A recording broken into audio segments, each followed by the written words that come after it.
Woo,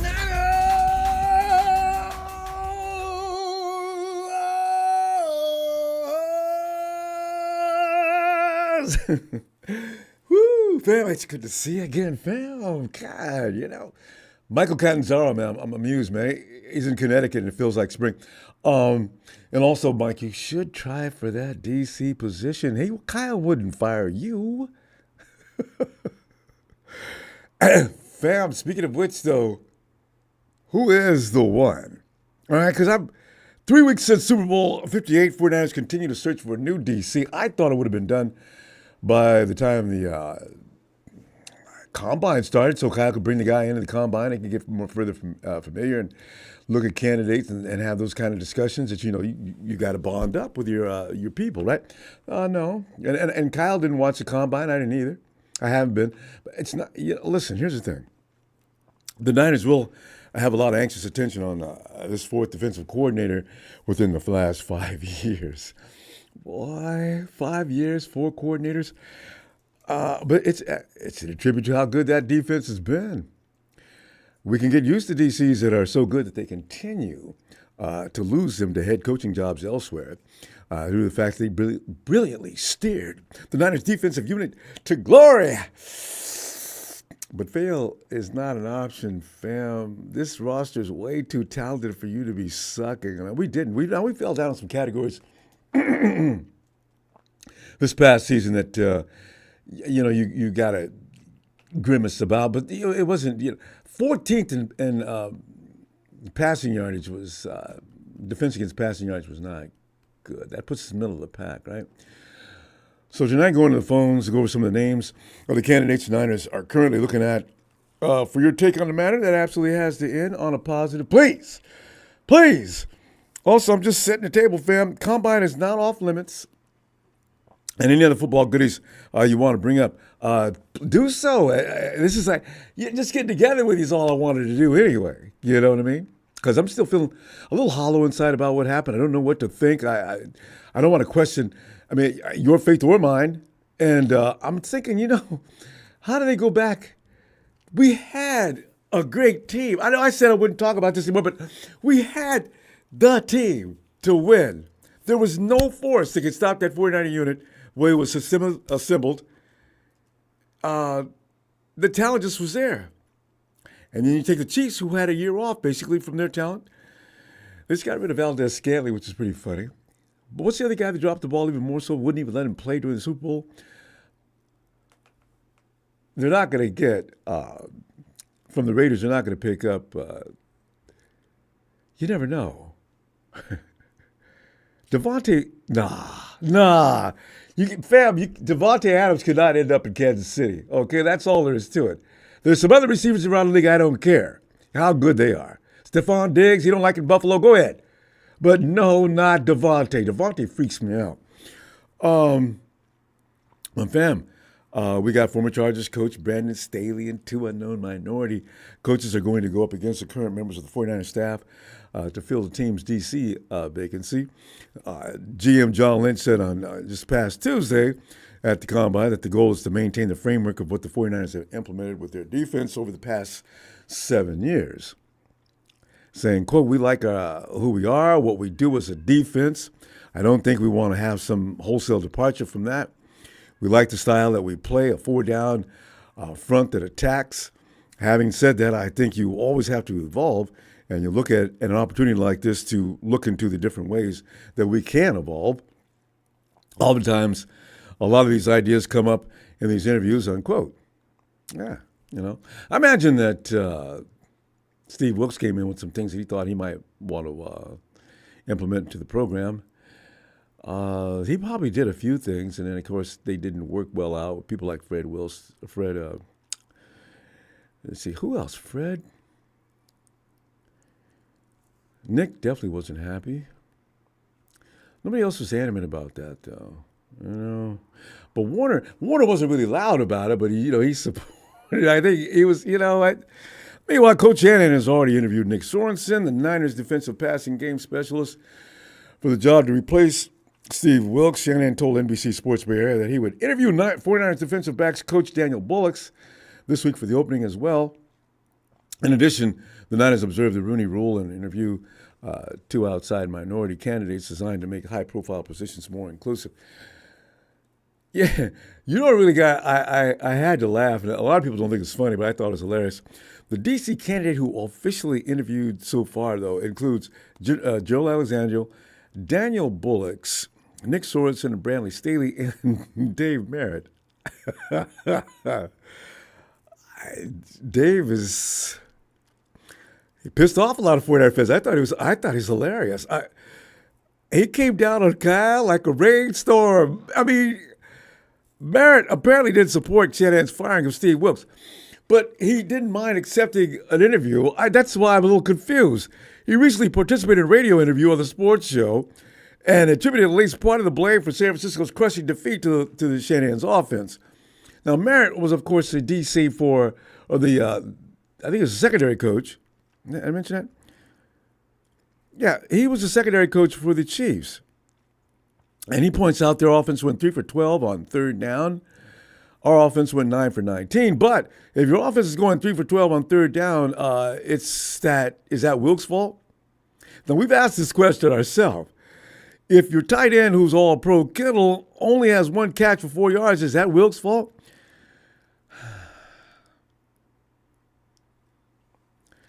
Therefore, you can feed running back Christian McCaffrey all you want to, but he needs help.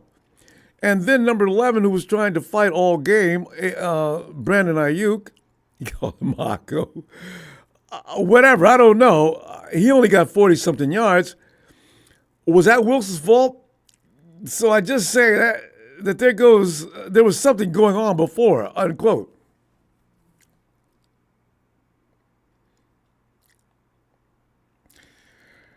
But you know what, fam? I got to tell you, Kyle did the same thing before Jed hired him, too. You remember Kyle came in and told Jed, look, your team is an absolute disaster. This is a friggin' personnel mess. So I'm going to tell you right now, it's going to take some time to put this team back on the map. I'm going to need some years. Jed agreed with him. I'm wondering, look, Kyle's ego will not allow people to run up to him. Kyle, listen, can I talk to you a minute? I'm busy. Well, listen, this is really important. We went 3 for 12. Okay, we need to try something else. I'm just telling you. I mean, you hired me, brought me in here for a reason. I'm just letting you know that this is not working, and you need to check yourself on this. So wouldn't it be interesting if Kyle did drop off the ego just a second and hire somebody that might get into his head? Because I don't know, Mike McDaniel might have done that before he left. And Kyle trusted him like his own brother. Phil, I'm going to tell you, though, I like Bullocks. He's been with the 49ers since 2017, Shanahan's first year with the team. He began as the assistant DB coach. Then he transitioned to safeties coach in 2019 before assuming the role of defensive backs coach in 2023. He's been up and down the roster, right? Before joining the 49ers, Bullocks served as the assistant DB coach with the Jacksonville Jaguars. Jags in 2016, assistant coach cornerbacks at Eastern Michigan University in 2015, and assistant coach, secondary coach at the University of Northern Iowa from 2012 to 2014. Fam, you know what I like about him the most? I don't want people brought in from outside to come in because they need to bring in their program. That's what they were successful at, right? Why would you bring him in and say, look, here's what you got to do. You're a pretty good coach, whatever you've been doing, I need for you to set that to a side and apply your thinking and knowledge to our defense that's already been established. You can't bring any people in either, okay?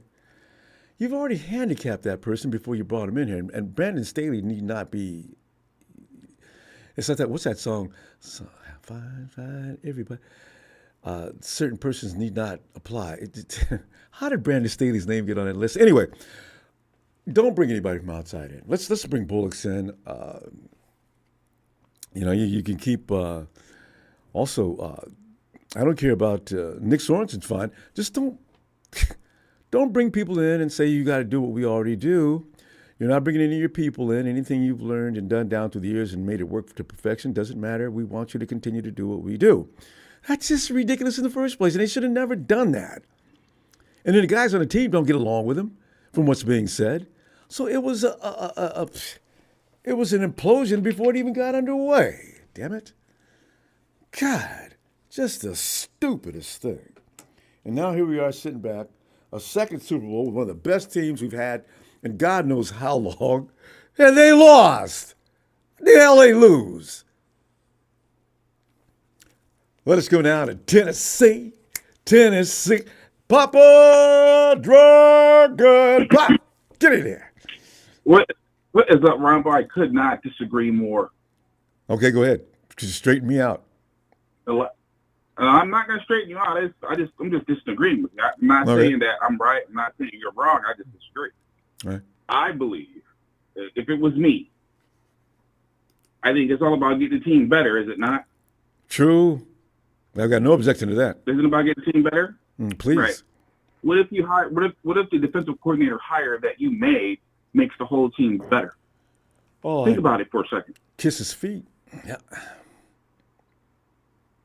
I think that David Merritt should be the one. I do like him. He's got a lot of cojones. Woo! Loved it. Where does he have a lot of experience, Ronbo? He has a lot of experience in every facet of the defense, right? So he's coached the line, he's coached the linebackers, and he's coached the defensive backs. And he did an outstanding job of coaching since, really this whole year they had a top-notch defense. Yeah. Which is really impressive, really was because good. They don't have the star power. Yeah. Yeah, they don't have the star power. Good point. Good point. Right? So this is how he makes the whole team better. You bring him in with his sass in his mouth and watch practices now.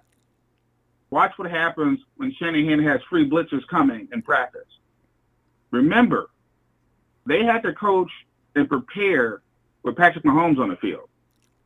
So he should have some insight on how to defend him. And Josh Allen. Ooh.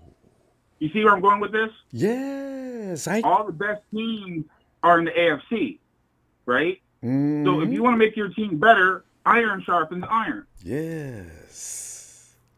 Now he may be a little bit too urban for Shanahan's sake, but on a football level, he should have Shanahan in his office cursing and cussing when his little schemes don't work. Mm-hmm. Because now Shanahan can say, "Well, how did you stop this in the Super Bowl?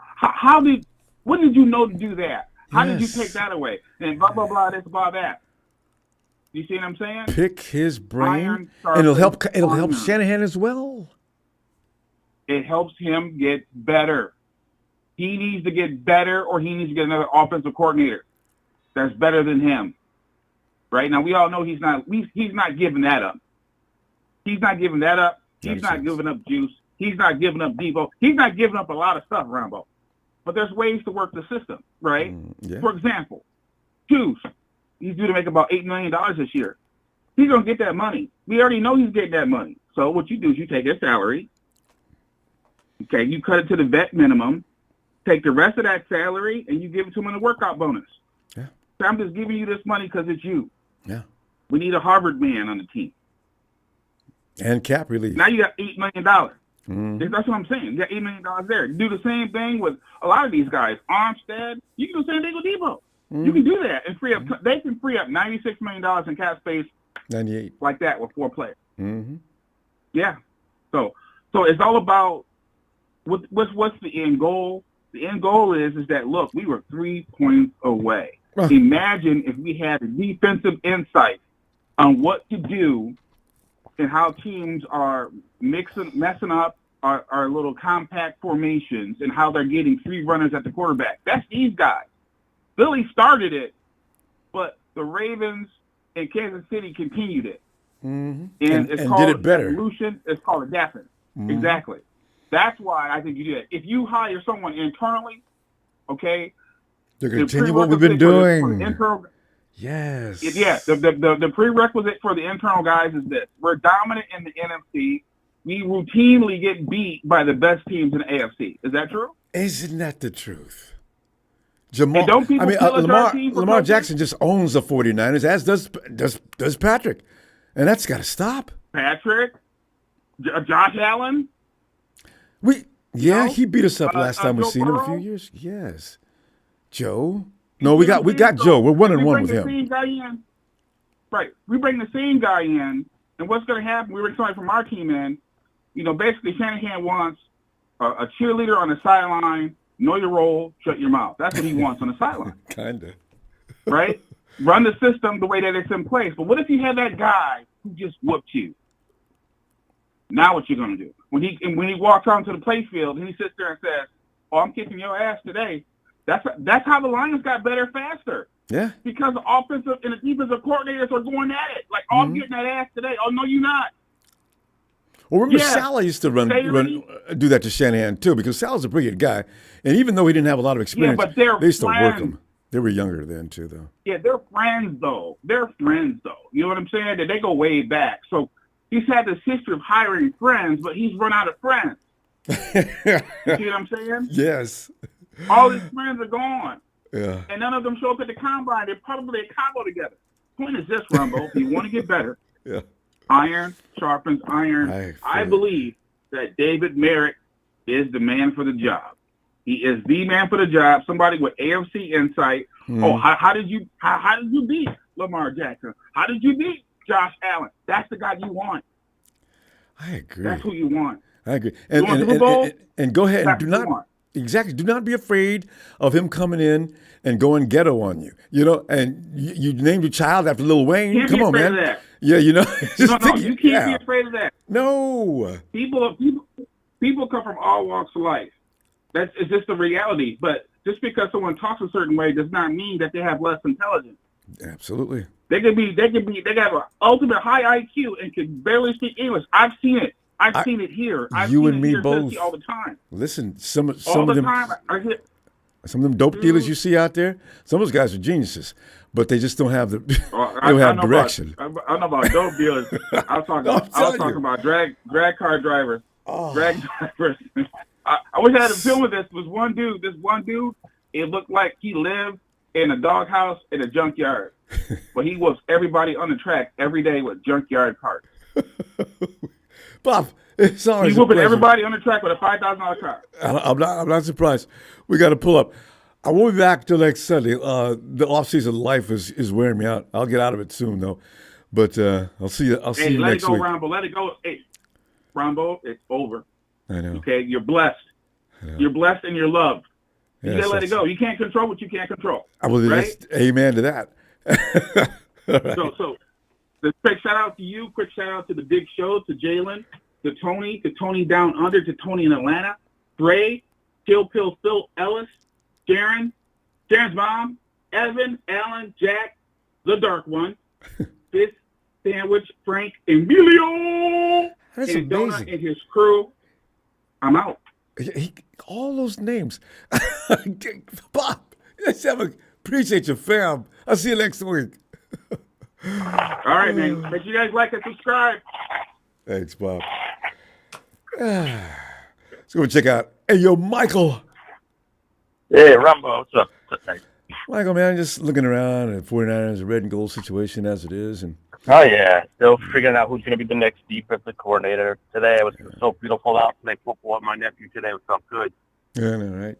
It's going to be a while before we get my nephew back threw to the football. ball pretty good for us.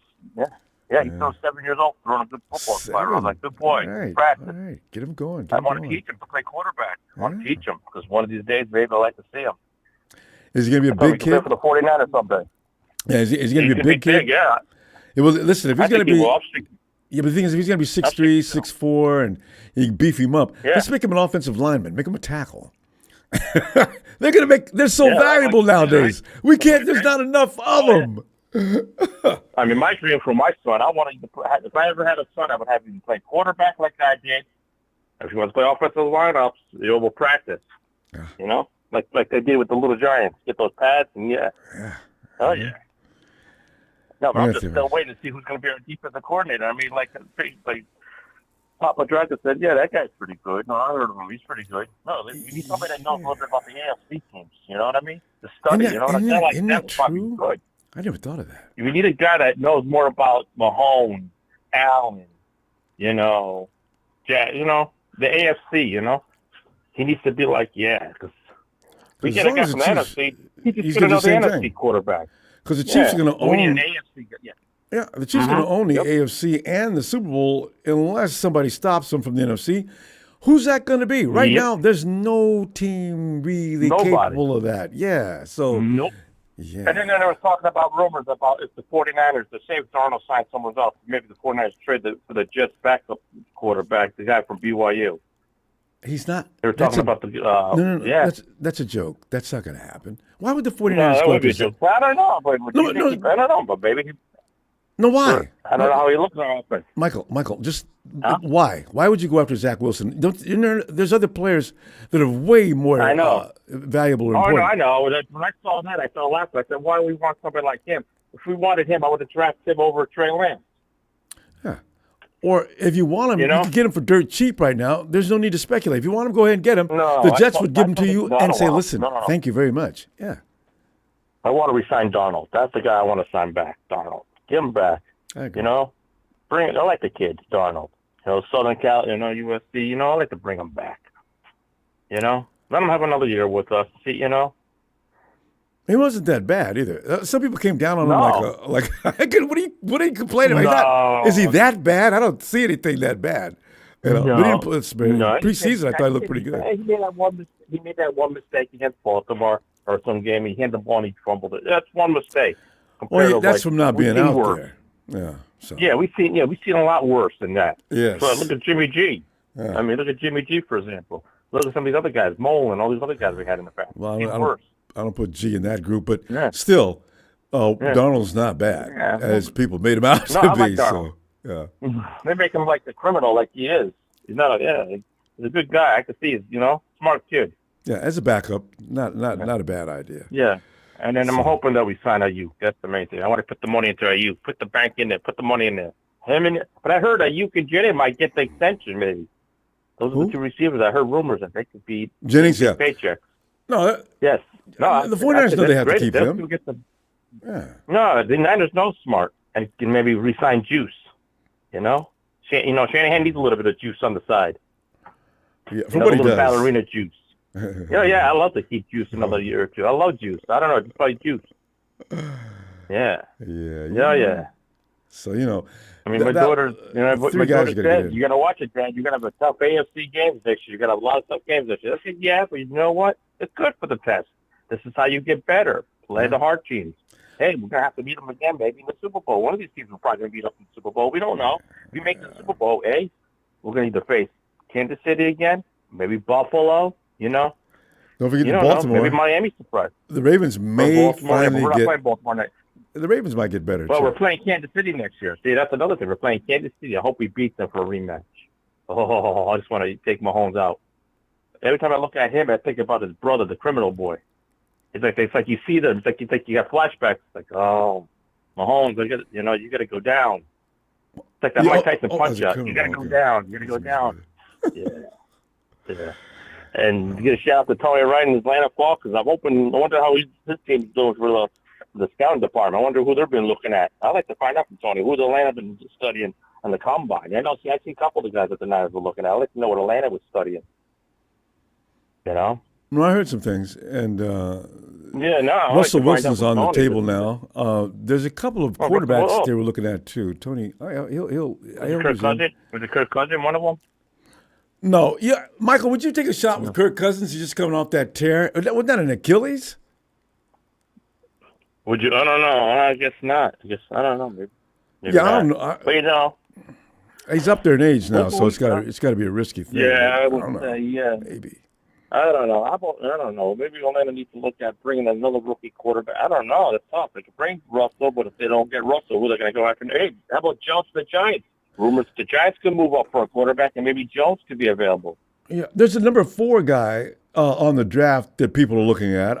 Number 1, of course, is USC kid. The guy from Southern Cal, LSU, North Carolina, Bo Nix.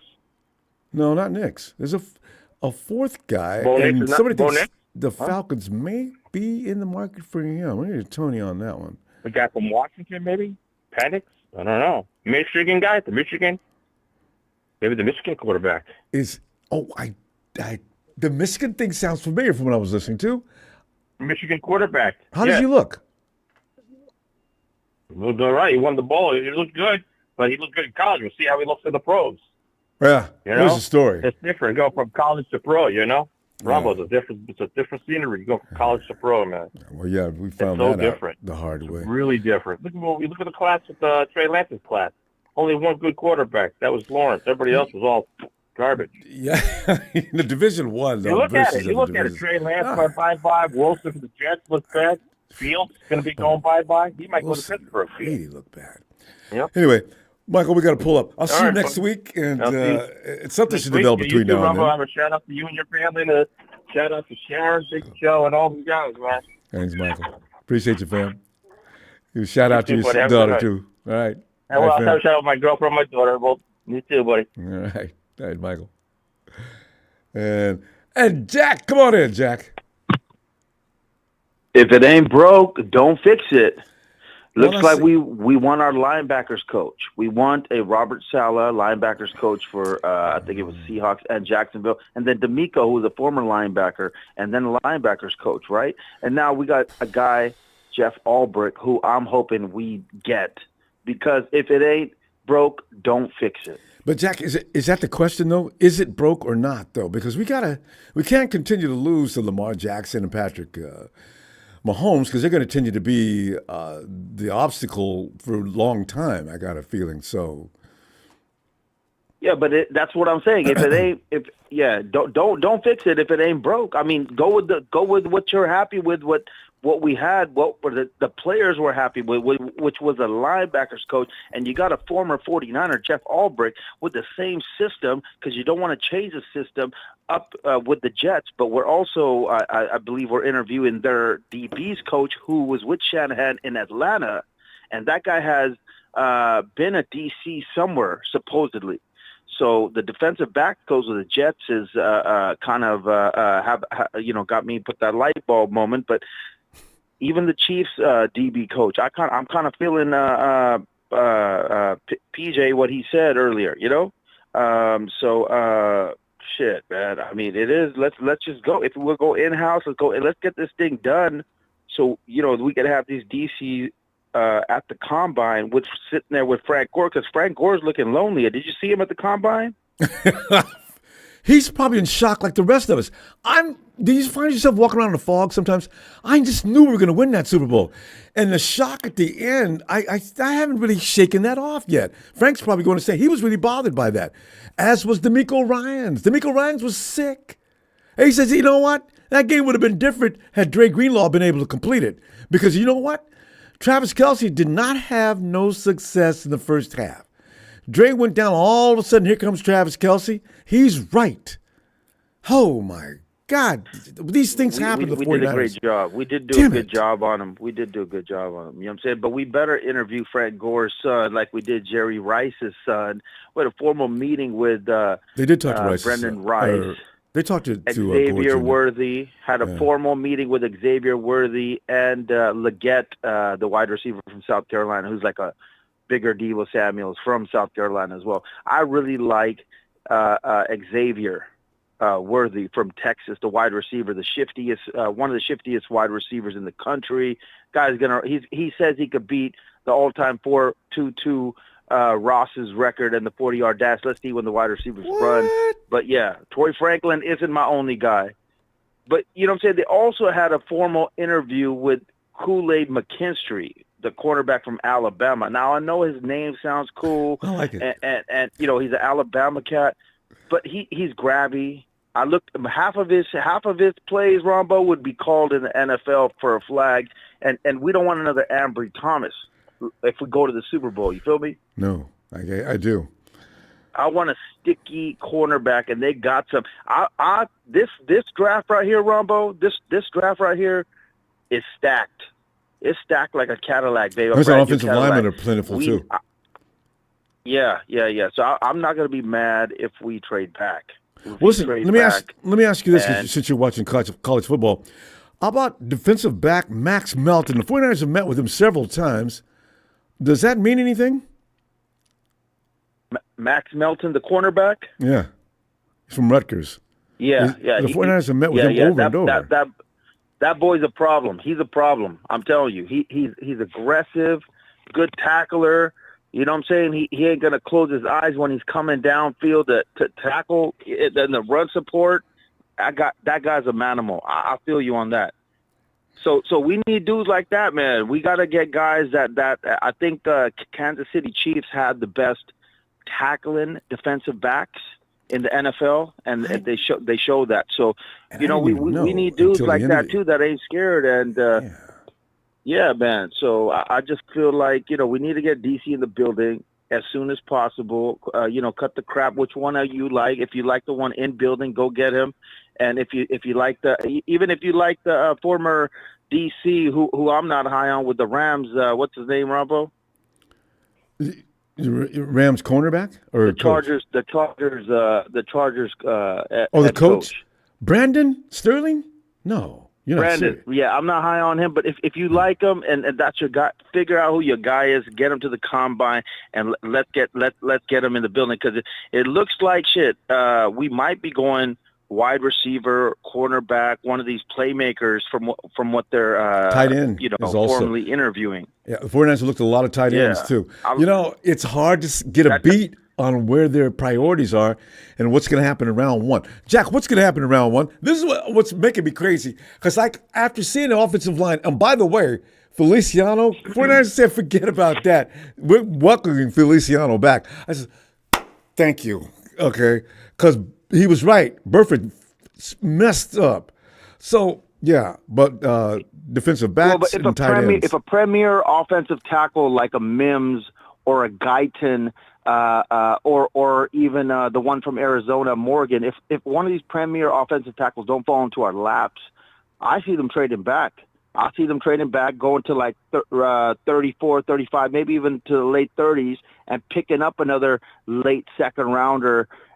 You know, because again, this draft is really stacked where we could have a gem, fall into our laps at like 50 or 60. We got 2 picks there, and you're still probably going to get the same player you wanted to get at 31. You know what I'm saying? I mean, and maybe, you know what I'm saying, they do go with a wide receiver like a Worthy or a quarterback, and they got a lot of them. I'll do like TJ Tampa in the second round because he fits our system. But there's a lot of them, man. A lot of stuff we don't. We need this thing signed and figure out a way how to get over that hump against these AFC cats. Because I'm sick of these AFC cats. They're getting on my goddamn nerves, I know, Ronbo. right? Just so come in and like have Papa their said, way man, with maybe us. we do need a DC like that to challenge Kyle Shanahan. But man, it's gonna be interesting what happens right now. I'm tuned in and locked in, baby. They tried to get Steve Spagnuolo. The 49ers actually checked him out. Can you imagine Spagnuolo as our DC? Now, when Arians looks over to the other side of the field, right now, Steve knows going to leave the Michael Jordan, the quarterback. I know, right? I've thought about him that way, too. They're winning. The Michael Jordan of the NFL.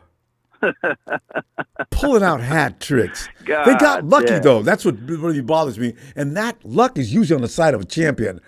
Because what are the odds of that mess up by Ray at the not Ray and the guy that got hit with the ball? But what are the odds of that happening again? Rookie. Yeah. Yeah, I know, man.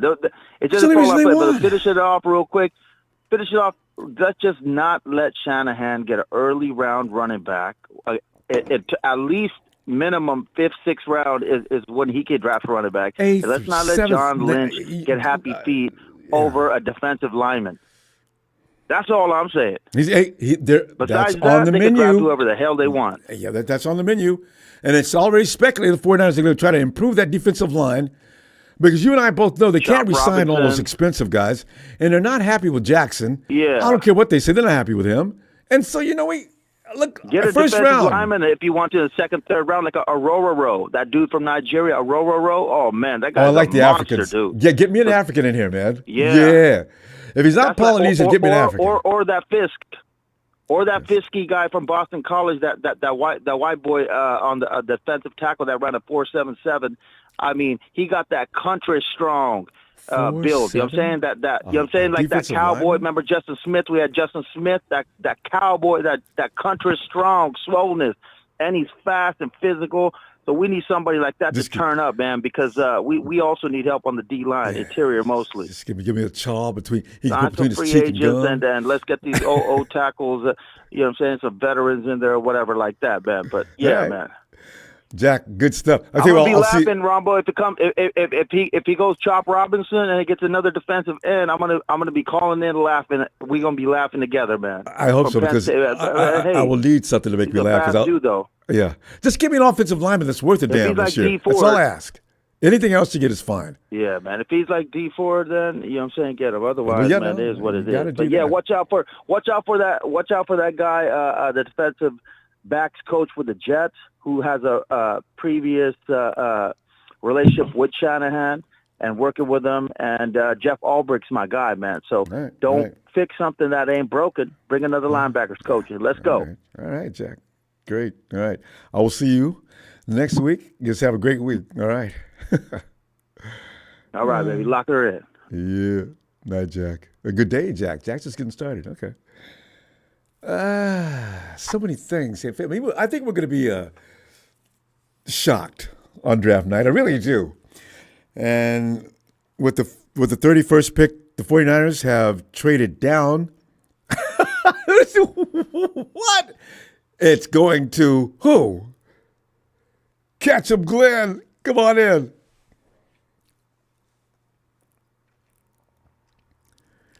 Ketchum. Could it be Glenn Ketchum? Got an area code? What is that? What she's listening to? You're in area code 714. We're looking for you. Meanwhile, Big Show says we really need to free up some cap space and bring in new faces. In all honesty, do you think bringing back the same core players is going to get us over the hump? Bands break up, battle, Beatles, etc. So you know why I can appreciate your point, though? Because I need some hunger, and I worry about the 49ers getting their feelings hurt in this last game because I think they thought they were going to win. In fact, I'm sure they thought they were going to win. And then to lose, I'm wondering what it did to their psyche. I wonder if they're going to still be as hungry. Because last year when we lost in the Super Bowl, the NFCCG, we knew why. And they came back this year with blood in their eye. They were ready to go because they knew damn well that we should have played that Super Bowl last year. And then they got there this year, right? What the hell happened? Okay, let's catch him. Catch him, Glenn. Are you there? Okay, let's. Yo, Ellis.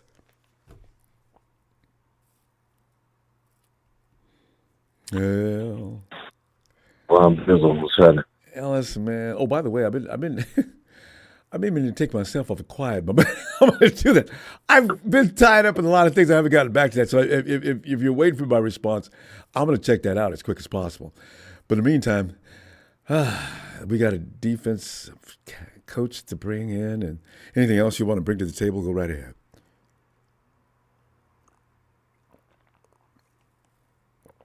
Yeah, it's all gravy. Yeah, check it out when you get an opportunity. Okay, appreciate it. Oh, sure. Let's go ahead, man. Tony. I mean, Pop brought up some things about that outspoken coach from Kansas City. I just don't know if Dave can come in there and talking like that to Kyle and be able to keep a red and gold shirt on. What do you think about these guys? Daniel Bullocks, Nick Sorensen, Brandon Staley. Oh, I don't even know why I mentioned his name. Nick Sorensen, Dave Merritt, and Daniel Bullocks. Or do you have somebody else you wish they'd interview?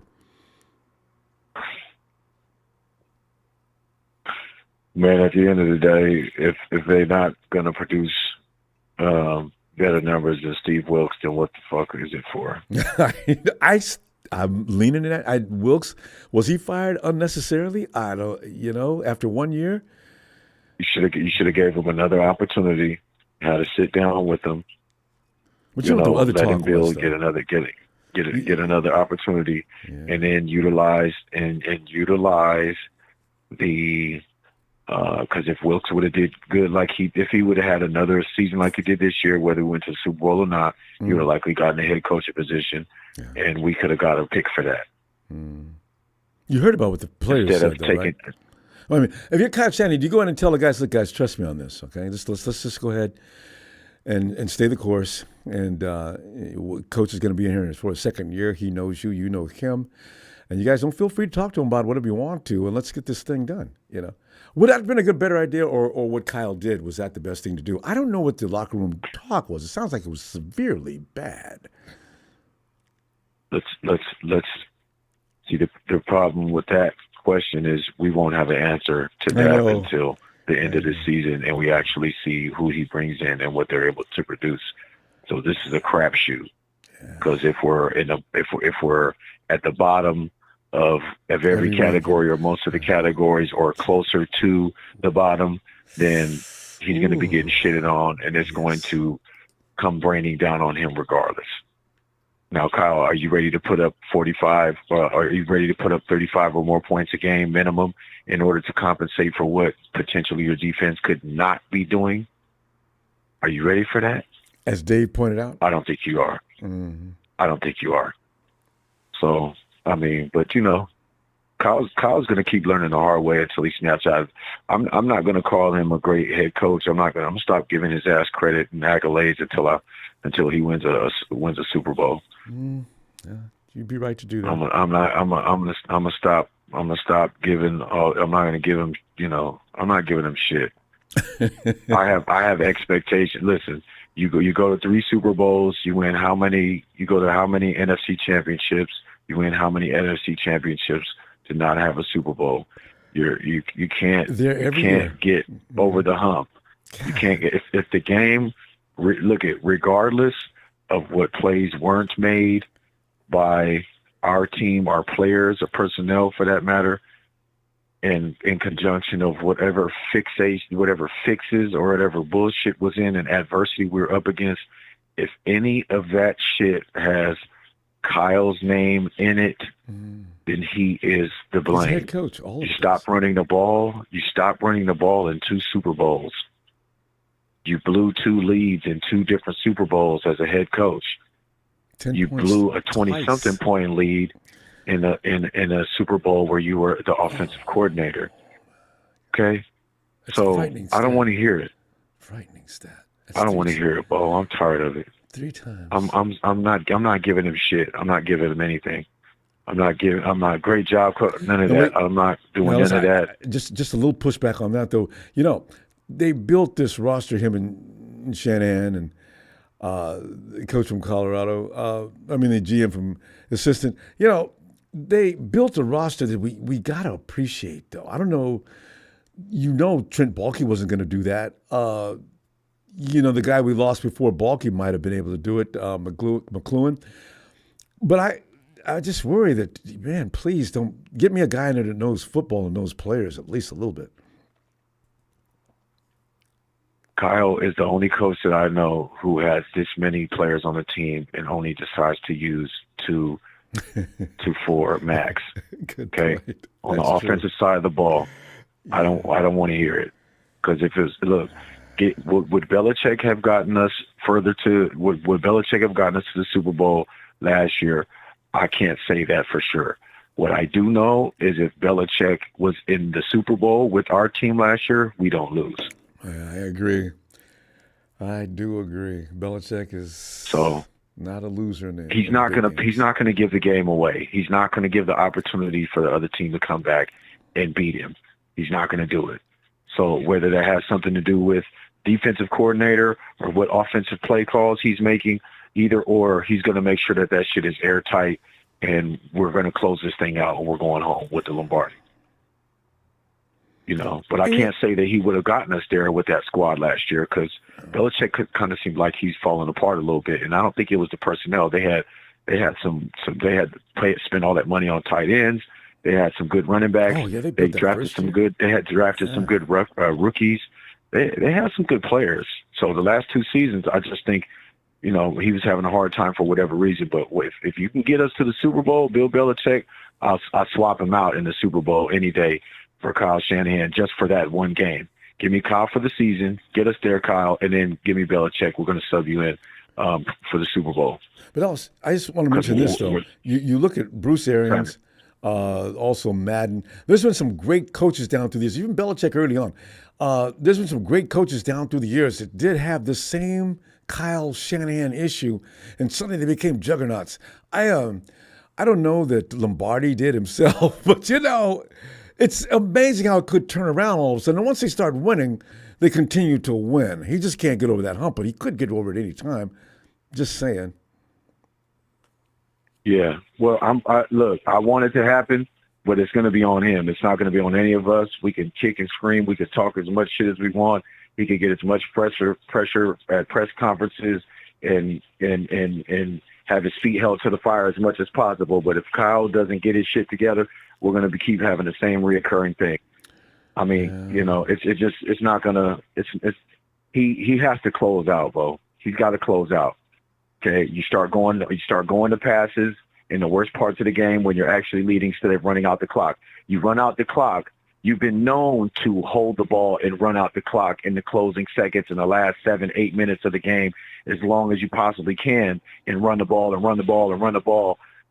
But now all of a sudden you want to start passing the ball more than running the ball when you're actually up, and you did that shit twice in the Super Bowl against the same team and that we lost to. So, granted, like I said, I can talk shit all day about what was going on when it came to the refs and everything else and all the other stuff. But at the end of the day, Kyle's supposed to be coaching with all of that in front of him, with him knowing, okay, we're going to be up against X, Y, Z. So I'm not effing around. I'm going to make sure that I'm making the right calls. I don't want anything. I don't want any dirt on my hands when it comes to decision making. I want to put it all out there. Just like you want the players to do that shit, you need to do it as well as a coach. Agreed, Ellis. But he'll never take accountability. So same old shit. I've been saying that for the last 3-4 years. Kyle doesn't take accountability. No, that's not. Jimmy Garoppolo was doing the same shit, and here we got a young 20-year-old rookie just off his first rookie season who takes more accountability than Kyle and Jimmy Garoppolo and a lot of these guys have ever taken in probably their entire lives. So that's good thing about our quarterback now. Not a good thing. He doesn't have a 10-story building for an ego, so we're going to be fine with him. They're going to build around him, and we're not looking for a quarterback this year either, which is now at this hour anyway. Fam, we got to go. Yeah, I think we'll still draft one. He does that Chiefs anyway. Coach, he's not coming here. He shouldn't have been opening up his mouth. And apparently that interview was before he actually got the interview with us. Oh, he should have been shutting the hell up. So he messed up his opportunity. I'm noticing we're going after DB coaches for whatever reason. So there's something that Kyle liked about defensive back coaches being, maybe post Wilkes. Maybe there was something that he did find that was a benefit because they just interviewed the Raiders defensive backs coach as well. So, we'll see what happens, man. He's already got a job, I would keep it in-house. Which is very interesting. The Raiders already hired him. Anyway, let's talk next week, fam. Appreciate you. Let's see what develops between now and then. I'm sure it's almost free agency time. It's going to get crazy. All right. Yeah, man. Look, man. Let's get Brendan Rice in the 4th, if he's available. Let's get Frank Gore Jr. in the 5th or 6th. He should be available. And let's get Luke McCaffrey, in around the same thing, around the 5th or 6th, or if he's available later, let's get him. Let's bring them boys. Let's put the Niner jerseys on them. We got 11 picks. Would be nice. Let's make it happen. You know what I mean? I think Frank Gore Jr. is a guaranteed shoe-in with Frank being a part of the organization right now currently. I think he's going to advocate for that, kind of like Deuce Vaughn, who got signed by the Cowboys when his dad was part of the personnel. It would be beautiful. But anyway, y'all know what it is, man. Hey, man, hit that like, subscribe. You know you at. Wipe your feet. Shout out Papa D. I heard you early, family. Shout out to you and the family as always. Shout out to Frank, man. Shout out Donut Tanisha. Shout out Evan. Shout out Emilio Bethel. Shout out to chat. Y'all know what it is. Harold and Chris Hansen and the homies. Y'all already know what time it is, man. Good stuff, Ellis. All right, fam. It's full life. We'll see you next Sunday. Yes, sir. All right. All right. No, we'll see you next Friday, Sunday. Yeah, okay. All right, fam. Have a great night. Yeah, I was all worried about my time. Next Friday, yeah, I got two. Okay. Matty! What up, buddy? Matty, man, we're just sitting there. I'm looking at the coaching staff, and, I didn't really realize the importance of a great coach until D'Amico left us. Robert Yeah, Saleh. that That was was a funny. big When Robert loss. Saleh left us, I thought it was all over but the shout, too. And I said, D'Amico, man, D'Amico, he doesn't have any. Oh, my God. D'Amico came in there and did an awesome job. And then he left, of Yep, course, and because then he he was too left. damn good. Yep, And too damn good. I still don't And know he's tearing it up there. on Texas. Yeah, look at that. Man. Yeah, And they don't look have at him go. nearly the things that we do. But anyway, D'Amico No. doesn't need a lot to get work with, apparently. Now, what do you think about the coaches you've seen so far come in to be? And Don Lynch says he's going to take his time. So no matter who we've seen so far, it's not over yet. What are you thinking? I'd like an internal move, honestly. It seems to work out. And it has, yeah. I remember the gentleman I was looking at today that they were talking about. I can't remember his name. Is it Nick Sorensen or Daniel Bullocks? We I think got it was one. Daniel. Yeah, okay, because we got one. Yeah, Daniel was a conversation today they had. Yeah, so. I'm pretty sure it was Daniel that I He was just looking at. looks Yeah. like the right kind of guy, right? Kind of reminds me of D'Amico in Yeah. stature. Yeah. That's what I was hoping, man. So, I don't know. That's what I was thinking about, that whole situation. I don't know. Definitely not the dude from the Chargers. I don't know. Why were the 49ers talking to him? What could they have been talking about? Like, Damn it, get out of here with Staley. that. That makes me want to throw up in my mouth. You know, hey, Matty, though, where did Staley, what was he doing before he came and screwed up the Chargers? Where was he? Ooh, that's a good question. I didn't know anything about him until he made headlines on being that guy who didn't know when to quit. I mean, 4th and 1 and games on the line, and Staley goes for it. And, he did it twice. He got busted on that one. And I said, Oh, goodness.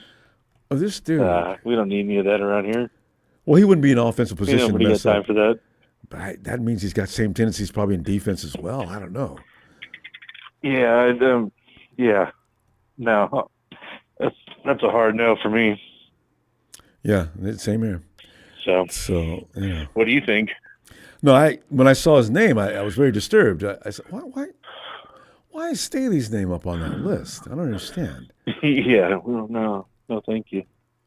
I'd love to hear what they said. No. So whoever we get, though, he's got to get along with the players. Now, no matter what else, when you hear the guys in the locker room grumbling about the defensive coordinator, you never heard that about Robert Saleh. You never heard that about D'Amico for sure. And all of a sudden you hear grumbling about whatever's going on with them and Wilkes. And I said, wait a minute, our guys aren't like that. They're not just a bunch of a-holes with the prima donnas. If there's something wrong there, there really may be something wrong. Maybe call up old Patrick Willis. Man. Maybe he might be a good coach. Wow. Harbaugh, he called Bowman over to have him work with the Chargers. Yeah. He knows better. Willis would keep people so pumped up. Anyway. Yeah. Yeah, I think he's got. It might be a little rough at first. Yeah, because there's one thing about being a player and there's one thing about being a coach. D'Amico just happens to be just an outstanding player that was able to, because that linebacker coach, like you're saying, he knows what's going on in front of him. He knows what goes on behind him. He can make the right kind of calls and judgments to make adjustments in order to make things succeed. That's it. Linebackers coaches are definitely the best ones. Old Pat. Coach Pat. Sounds good, doesn't it? Let me just like, we wanted Staley too, though, remember? Yeah. Oh, yeah. Offensive lines coach Joe Staley. Then there's DC that'd be Patrick awesome. Willis. Like it. I like it. There's a ring to it, man. It really does. Jerry Rice, wide receivers bring him on coach. home. Bring him on home. No. Good way to get him a ring. But they may not be that great coaching. I don't know. But it looked good, though. Talk about putting butts in the seats. Wow. Why not? Why not give it a shot? Joe Montana and Steve Young, twice a week, will make trips to the Santa Clara facility. Woo! Yeah. Now you're talking. Yeah. Now you're talking. Oh, buddy. Yeah, good times, man. I'm with it. Yeah. But realistically, we're not going to get that. Daniel Bullocks, I wonder who the front runner is right now in the 49ers' mind. And Lynch says they're going to take their time about making this decision. So I don't know. Yeah, as they should. I'd rather them take the time and get it right. Yeah, because I can't stand anymore. So how many times can we take this, Matty? We've been to the Super Bowl twice in the last few years, and a third time would just. I'm devastated from this, especially with the team that we had. They were unbeatable. They were invincible, So sick. and they showed otherwise. I mean, they had their weak moments during the season, but hell, it's a long season. If you have a couple of breakdowns, that's okay. But when it comes to push come to shove, the Niners are going to show up. You just knew it, like they did against Detroit and Green Bay, who came in and thought they were going to take the bread off the table. So, well, and when we played the Chiefs in the Super Bowl, man, like we really came out and showed them who's boss, man. Like we really came out and we were swinging. We usually come out a little bit sluggish. This time we came out acting like this is our this is our game, man. So I don't know. Sweet, wasn't it? McCaffrey gets into that end zone instead of that fumble. We're talking winners. I know whole that. Another game. Yeah. Yeah. And the momentum's going to continue. It's just going to steamroll. Yeah. You know what I mean? I mean, they put the camera on the sideline. The Chiefs didn't look comfortable. Kelsey looked like he was going to kill somebody, and then he went over and tried to kill his coach. Yeah, wasn't that great? Oh my goodness, man! And Bruce should have told him, "Listen, if you can do something with Greg Greenlaw, I'm going to give you more snaps. And in the meantime, Travis, get out of here, man. Get out of my face. Give me what you got. What are you doing? Damn it! And then Greenlaw, man, that breaks my heart. I know. That poor guy. He may not be the same when he comes back. I think he's got the heart to make it right. I do too, but I really do. He's got a challenge. We got Hufanga coming back too, man. Yeah. I'm excited about him coming back. I know. I think we'll get him back at the right time. We'll get them all back at the right time. But Manny, we're always going to lose somebody, it seems. That's just the way it is in 49erville. We're always going to lose a key cog in the machine. Man. They tried to build It just depth. seems like we're the team that does it the most. It does, doesn't it? It really does. Doesn't it, though? I mean, we do it every year. It's like, man, why can't it be someone else? Why can't we just, pass the torch on that one? Came into the game healthy. And then during the game, we're starting to drop like flies. Yeah, why can't we be the team that just runs healthy the whole season? It's asking too much. It is asking too much. Always appreciate All right, buddy. You, when are you going to be back? Next Friday. Next Friday, for sure. Oh yeah, I love you, buddy. Yeah, I love you, man. Love everybody in here, man. You got a great squad in here. So they really are. Yeah. When do you say you're going to be back? Next Friday. We'll do Friday and Sunday. Yeah. All right, buddy. All right. Yeah. I'll catch you, man. All right. Looking forward to it, Matty. All right. All right. All right, buddy. It's Matty. Uber X Overland. I said Uber. Uber X Overland up in beautiful Bend, Oregon. Night, Matty. Big Show says I'm past. Night, fam. Big Show says I'm past on any family members of former players and current. We're trying to build depth, a Super Bowl roster, not a family reunion. So why must you bring common sense? We're having a moment here, okay? You ain't got to bring the truth in all the time. I'm not disagreeing with you, though. You can't. What do they call that when the cabinet officials of the government start bringing in family members? What is that term? We can't start resorting to that. Lorenzo. Huh? What's going on, Ronbo? We just did a big show, yeah. Been a while. Yeah, Lorenzo, I know you've been recuperating because it's only been 3 weeks. Yeah. I was thinking I'd let everybody work out their anger before I call in, Some people, you're going to have to wait a while longer, Lorenzo. People are still pissed off. So, Yeah, it was definitely disappointing, Ian Sharp, nepotism. Thank you, fam. Yeah. And we were talking about bringing in all of our great guys from the past and giving them jobs. Oh, yeah. We can't. I've been listening a little bit, Yeah, sometimes you can screw shit up that way too, Yeah, quickly. Remember who was it? Yeah, but then again, what's his name? Singletary wasn't the Niner though, so I guess we gotta. Yeah, it's different. But he was such. Yeah, didn't you love him though when he first? This dude is hard as rocks, diamonds. He didn't take any grief. Yeah. Players had to support him, or he'd take you out back and just kick your ass. Well, he Yeah. turned Used to Davis like- out. That's for damn sure. You know? He had grown men out there crying. Yeah. Yeah. You know, damn, dude. Yeah, but it was a good time out there. You know, I went out to Vegas. I didn't go to the game, but I was out there hanging out at the Bellagio, you know. But, You had big monitors everywhere. Saturday, Sunday. Yeah, Saturday, Sunday I was out there, but I bet it was at least about 30-1 Niners Chiefs fans on the streets. That was It established was from big time. That, you know, yeah, First and that's day of giving them some Super Bowl road. and that's being nice, you know. Well, that's what we and do. then Monday morning. Yeah. It was cool, but yeah, you look at it, and there were so many opportunities to win that game. You know, it wasn't really. It was just you just kind of like you get that sick feeling like you could have won. Okay, muff punt. You could have won at the start. You could have won. You know, it's just McCaffrey and it doesn't really wasn't that bad of a reffing game either. You know, it was. No, we you know, stopped them from running. Ah, and it was just like kind of like what the fuck, you know. luck. But yeah, Greenlaw did hurt. That did hurt. Yeah, Goddamn, you know. Travis wasn't doing a damn thing in the first half.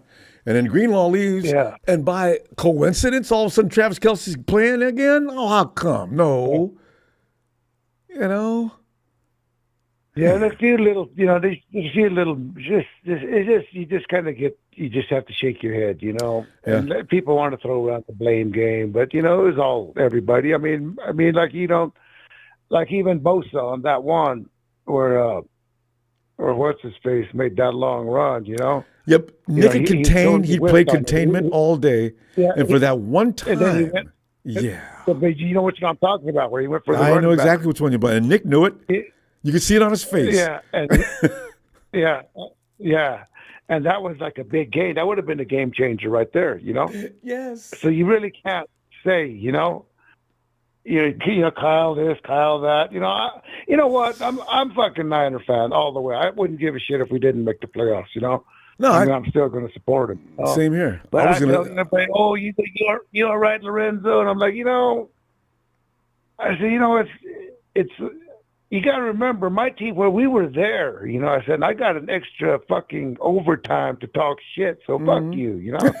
You know? So, for that, you got your money's worth, right? Because, you know, I gave my money out of my team this year. Oh, yeah. You know, yeah, we didn't win it, but, you know, get the fuck over it. You know, there's always this year, another year coming up, you know? You know, Lorenzo eats me up, and it's a maturity issue with me. I got to learn to grow up to this aspect. When other fans come getting in your face talking trash, don't take that seriously, because he ain't got anything like what you got. Not few people do. Yeah. And the past 5 years, I tell you, every year we're there, man. Every competing. year. Yeah, you know, that's what, you know, to me, that's what it's about, you know, because I've been through there, you know, I mean, I had I bought Alex Smith's rookie jersey, you know, that's after that 2-14 season. All right, that's love. That's red and gold love. There. You know, you know, and yeah, and I was at that game whenever, you know, like whenever they played, where did we get behind? Which game everybody like wrote them off Detroit? Oh, you mean, yeah. And I'm like, you know playoffs what? this year. Yeah, because I was at that game with when Mooch and we beat the Giants at Candlestick. And it was a momentum swept. We were down more than that, 24, I think it was. We've had some comebacks. Yeah, we've had some comebacks. Yeah, you got two. I was at that game. And that's what I told my girl. I told my friend, I said, "We got this. Watch." I said, "Sure enough, you know, come back, bounce them, you know." So, yeah, you can't give up on the 49ers. You know, what are you going to do? You know, I mean, what are you going to do? You can't turn back the clock. You know, it's done, you know. Well, you do like some bandwagoners and just jump off and go support whoever's winning. That's right. Yeah. But I think we've got a good squad. You know, the right offensive line about, you know, that. Some, you know, other than that, I think we're pretty solid. You know, Ofunga will be back, and you know, Greenlaw will be back. Supposed to be a couple of hot shot, you know, linebackers. I think in the draft. And yeah, we had with the two we got last year. One of them's okay. You know what though? Remember that Patrick Mahomes when he's going down and threw that pass out there. You know, Ofunga might have been able to get to that. Yeah, and like I said, there's so many opportunities. I mean, even give Brock like an extra half a second, he would have on either one of those where he missed by just a little bit in the end zone. Where they were wide open. Well, but he didn't have the time. Well, yeah, I was to say that He O-line didn't have- again. yeah. And there are times, Yes, and he but plays he- around them really well. But there are times when he really needs their support. Please, if you can just this one time. Because you look at it and you're like, fuck, Brock. I thought because Brock's good. I thought he was going to hit one of them, because you know what I'm talking about. He right? couldn't The end zone, see. Boom. You Yeah, know? he couldn't see. He was dead fresh. Yeah, the guy Chris- was right in his face. And shit. Damn it, But Chris you're like, damn God. Jones. This is the second time Chris Yeah. Jones made a big difference. Chris Jones, he's Yeah. the only guy in that line really seriously worth the damn. Yeah. He makes all the difference in the world by himself, Lorenzo. Whoa. Why is I got- nobody on Kelsey? What the fuck? Yeah, so it was just one of those games. You're like, damn. 1, 2, 3. What's that? I got 4 guys on my offensive line, and I can't stop one man. This is what hurts my feelings, Yeah. Okay, it's Yeah. like you say, it's water under the bridge. It- We'll be fine. We got a new year up. Talk some more shit to the Super. But these guys have been playing some games every year. 20 games a year? Yeah, see, that's what's worrying me too. When do they get tired? If you stay in pissed off state though, you might not be tired. Yeah, I think they take care of themselves all right. They're not. There's different professionals. ways to do it. I mean, They know how to do it. I'm 61 yesterday, and I still do 100 push-ups. No, yeah, you got to work out and you got to eat right. You can't party till dawn every night. I mean, in the morning. Yeah. And It's a short career. get a girlfriend, get married. Don't chase women. If not, if you're gonna until after the Super Bowl, okay. No, but Yeah. Well, you shouldn't have to be chasing them if you're an NFL player. I know, but you don't dudes, man. You get I know. greedy. I got 15 babes, man. None of them know about each other. Good, dude. You know what? You're wearing your stupid ass out doing that too. Hey, Wait till the off season. yeah. Man, we gotta go. Yeah. And Lorenzo, I'll tell you what, I'll see you next But, weekend. Huh? we've got a hell of a team, a hell of an organization. I love the Niners, man. I mean, I love the team. That's all I can say about them. Whatever happens, happens. Yeah. But hey, well, it's nice chatting. I wanted to hit the fuckers up and say, hey, you know what? It's not so bad, Ronbo. We still got the I'm best getting team. better all the time. I'm feeling better than I did that day. Lorenzo, you're so All right. right. Have a good night. Have a good weekend. You too, Lorenzo. Later. Always appreciate you. Bye. Back here next week. I'll be looking for you. All right. All right. Hey, yo, Aaron.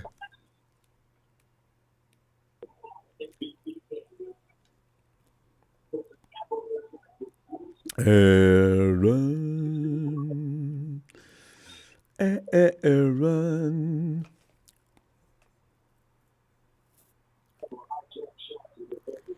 Aaron? All right, Aaron may be detained. That's good. Yeah, let's see what. Nigel. Hey, what's up, Ronbo? How you doing? Nigel, doing all right for a 49er fan. And you know what that means? There's a whole list of things. Being a 49er fan has been rough these last 4 years. Yeah, but think about it, Nigel. Each and every year, we're doing this conversation. We're disappointed. And it's really getting Yeah, tired. it's rough. I mean, we go to the NFC CG. We own the NFC now. And now it was about to be what we're supposed to be trying to do forever. And now we're going to go next year. And 20 games every year like that. And with a lot of these guys are the same unit. Nigel, I'm worried, I mean, it's a long season. We're going to be back in camp in 8 weeks? So I don't know. Anyway, what are you thinking about the coaching thing? Anything else you want to bring up? Oh, well, I haven't, honestly, it's been, oh my gosh, yeah, it was rough, Ronbo. That was a rough one. But, man, it was crazy. I was like, when it happened, I'm like, damn, I felt that feeling before. So it didn't really feel to cut that deep at that particular moment in time. But my son, who I've made a big 49ers fan, Good. He was trying his hardest to stay up the whole game, Ronbo, and then it went to overtime. About a couple of minutes into overtime, he couldn't handle it anymore, just crashed out on the couch. Well, went to sleep, everything happened, and he woke up in the morning, and I told him, and he like he started crying. Yeah. So he was like super sad about it. He's 7 years old, and he's really competitive. And that day I kind of felt bad about it myself. So I was like, maybe I should take him out of school a little early, take him to lunch, and that's a good let him. Did you do it? And that's what I did. Good. I did. Yeah. Good. So I told my boss it was like a half day. We're in the middle of Missouri too, so it's Chiefs country over here. Oh, so it was a rough. It's been rough, Ronbo. But it is what it is. All my friends. I've got a little bit of ribbing here and there because I still would have been talking trash though. Guys got lucky in that game, and you know damn well you did. You seen how things went from beginning to end? We owned you the whole time. You didn't get to do anything you wanted to do. Yeah, but we won the game, didn't we? That's fine. We'll never see you again. I love to talk trash when I got in your business. Almost exactly how the conversations went, man. That's like I'm like, y'all I tell every single one of them because they know, Ronbo. I'm like, y'all know you were scared just as we were in overtime, and it took y'all to the last 10 seconds in that damn game of overtime to beat us. And a mistake. So it's not like y'all whooped us. Yeah. So, I was proud of what they did. Of course, we're upset. I'm upset at a lot of things, but I'm with you, Ronbo. Our team's old, man. You know what happened last time when we went to the Super Bowl and we lost it? Yeah. We got a high draft pick. So that's the scary part about it is we've got essentially we're going to be one of, if not the oldest teams again in the league this coming season. All of our stars are a little bit up there in age. And this is what I was talking to my brother about, like just 4 years ago, or 5 years ago, whenever we went to the Super Bowl 2019, 2020, we were one of the youngest teams. I know, right? And it doesn't feel that long ago. Now we're one of the oldest. Yeah, the 2019 year. We had a young team. Yeah. Very young. I mean, Bosa was a rookie. Yeah. Debo was a rookie. Ayuk wasn't even here yet. Yeah. Ayuk wasn't even here yet. But, I've been like this forever. I've been wanting that quarterback, man. Like, I've just been like, I just want that elite guy. How do you feel about the one we have now? You're not happy with him? Brock, well, yeah, that's what I was going to get to is, man, I have a lot of faith in him because I think if you can get him the proper protection up front, I think he's going to be, he could be just as good as he was this season. Better? If not better. If he's got protection? Can you right? imagine? Brock Purdy? With an off season, I mean, I think he should be able to elevate even more. Yeah. So, the way he's talking, he sounds like that's his main priority for the next few weeks. Yeah. I love Brock though, man. That dude, he never looked shook out of everybody. I love that about him. Before, during, after, he was never shook. I mean, he might have been on the inside, but his poker face is insane because I'll tell you what, even as a grown man, I'm sitting over here watching the game, Ronbo. I was trying to text people. My thumbs literally were just shaking so bad I could not text. Hell yeah! I was like, oh my God, I put the phone down. Yeah. Hell yeah, he's got a good poker face, man. Nothing gets to him, man. That's Casey. Casey plays poker. Yeah, I do too. I love poker, man. But anyway, Ronbo, this defensive coordinator thing, I'm not sure what direction they're looking for. Like if they want somebody to come in and do basically what Wilkes did, or if they're going to maybe allow a little bit more leeway as far as play calling and maybe bringing in some of their people. I don't know what they're trying to do out there. But I thought they were going to when they were taking so long and not saying anything and it kind of felt like maybe they got somebody hired, I was like, wow, maybe they do got like Bill Belichick or something. I knew you were going to say Belichick. And I wouldn't have doubted though. Like seriously, yeah. I think they really probably went after him, but I mean, you know, he's Bill Belichick. Yeah, you can't be standing on the sidelines and being a coordinator. Right. Yeah, you got to be in charge. Yeah, so who knows what's going to happen there, man. I just hope they get protection for better protection at the right guard, right tackle position for Brock, at least. And hopefully we can shore up the defensive line with younger talent, or overall with younger talent in some way, fashion, or form, whether through free agency or through the draft. We just got to try to start a little bit kind of looking towards the future on certain things. And I hope that's what they're doing. But, you know, Kyle, for all the mistakes that he's made in games and stuff, and you know, they built a pretty good team. I mean, we're right there all the time. So, that's the thing. You know, I'm just still got a good scared, team. You know, I just want the fire and desire is what I'm worried about now. After going long seasons this many times in a row, I just do wonder if they can come back with that same edge, and it's all mental because they're strong enough. But we got to go though, fam. For sure. Let me. Yep. All right. I'll see you next week, Friday. All right. Yeah, there's no problem. I listen to all your shows, man. It helps me. You know, I'm like, man, I'm not the only one out here. So, you got to get in anyway, y'all have a good night, man. Y'all have a good weekend. All right, thanks. You too. Night, Nigel. Give my best to that little guy too. All right, tell him hang in there. Yeah, well, all right, man. Have a good night. Thanks. Thanks, Nigel. Addicted to, is that action? Is that on what Brendan Rice and Gore Jr.? I think it will be great. This draft is great with depth. Chris Conley, Ray are the agents, and Jennings is an RFA. Xavier Leggett, Troy Franklin are great on film. We need a backup quarterback. Yeah. If you had all as much as you want of Sam Darnold, you know what? If the 49ers do draft a quarterback and he's worth a damn, I guess they'll save money on Sam Darnold as well, though. I don't know. I kind of like Sam Darnold just for the reason that I know that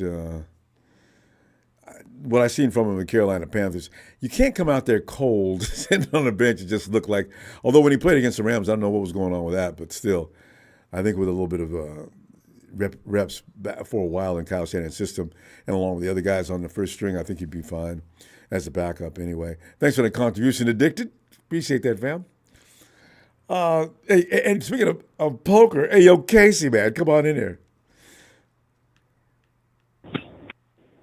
Ronbo, what's shaking that? Casey, I am, because I'm worried about these guys playing these long seasons and coming back real quickly. And these, and you know they're going to start us on the East Coast next year. 49ers will go to the East Coast for the first 2 weeks of the season. Why? You guys do that to us every year. Why? So, Ronbo, I'm thinking about poker, and I like what the last caller said. I've been on an all-nighter. I went to my new job yesterday, worked a shift, and then I went and played poker. I played for like 3 to 4 hours. All right. I made $1,100 last night. All right. I went back to my place, took a shower, and I realized that there's a storm coming in, and it's going to snow. And so I'm playing well. I should go back, and I made a few more $100. All right. And you know, I went back. I stayed up all night and went to work, and here I am calling the Ronbo Sports Show. And it didn't happen overnight, Ronbo. You know.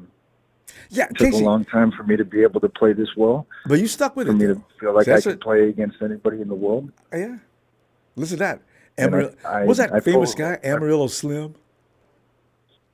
Yeah, that's one of the first poker players. Yeah, that made worldwide headlines. Slim was crazy good. Him and Doyle Brunson. Yeah. Yeah. Stu Unger. Yeah, man, there's a lot of players. Johnny Chan, Eric Seidel, Phil Hellmuth, Daniel Negreanu. Check Casey. I think he ain't a student of the game. Guy knows the history and people, the who's who of the whole thing. Go ahead, Case. I played with some of the best players in the world, Ronbo. It sounds like. And I've made a lot of money in poker, and I've lost a lot of money in poker. That's the way it works. As long as you're ahead. And so, you know, it makes me think about the football season, Ronbo. It's a long season. Everything has to go right to win a Super Bowl. It takes it really does. A full effort and good luck. And then you might play poker for 20 hours in a tournament, and all of a sudden the dealer starts stacking the deck, and you can't get a holding call to save your life. So. But you're smart to do Casey, because that takes a strategy. I mean, do poker. That takes a strategy, because I've done blackjack in both Tahoe, Vegas, and Reno, and I left there naked. You know what I mean? So because I still think I'm going to win somehow. I'm going to gain. Ronbo, you gotta treat that as a hit and run, Ronbo. You gotta toot it and boot it. You're not supposed to play blackjack for an hour, 2, 3, 4 hours. I know. I learned the hard way. When I was 18 years old, I went to an Indian casino, and my buddy Boston played blackjack for 6 hours. And I remember, when we got to the table, this guy got off work, put $100 down, hit it, and then left, just went home. It's like my friend played for 6 hours that night, up and down with $500. That's why you pay for your lodging and your ticket home. Like me. And then 10 years later, I randomly started playing blackjack, and I made $4,000 out of it. See. And so I was like, maybe I'm playing the wrong game, but I keep it in my back pocket as a rainy day thing, because as quick as it comes, it goes twice as fast. Right. It goes twice as fast, as quick as it comes in blackjack. But with you, Casey, mentally, you probably weren't all that overly invested emotionally, right? Because I'm going to the table, I'm losing my ass tonight, and you came in and probably relaxed and cool. You got to stay cool. Because, Ronbo, to this day, Ronbo, I don't know what doubling down and splitting really is. I barely play it, but I have a good feel. Ronbo. I have a strong intuition. That's why I like poker. It lets my intuition get to work. That's why you're a winner, and I had to stop. Well, Ronbo, I'm still on top, aren't I? Yes, indeed. Thank you, sir. If you picked out a DC, The what? A DC for our team coming in the next season, Bullocks. I have no idea what this team's going to do, Ronbo. They're interviewing the Raiders safety, the Raiders defensive backs coach. What are they doing, Ronbo? And he already has a job. The Raiders hired him John already. Lynch, the freaking defensive coach. What are you wasting time with him for, right? Come on, man. They've already got the philosophy of what they're going to do. They're going to, focus on the defensive line, and they're going to try and get offensive players when they can. And, they need to get Brunskill, man. I don't know, man. They're thin. They're thin at offensive line, and they're thin at special teams. They're thin at special teams still. Even with Moody showing up in the playoffs like he did, which was spectacular. I want to apologize. Now that you bring that up, I want to apologize for some of the things I said about Moody. I rewatched that game a couple of times already. Moody was not hurting. Well, it's a real shame. It's a real shame that he gets knocked for the kick, because you got to give credit to the Chiefs there, because that's just a good play. I did. And those spectacular kicks he made. That's not a missed holding call. That's just because Jordan Willis did it right against the Packers. That's just a good play. Yeah.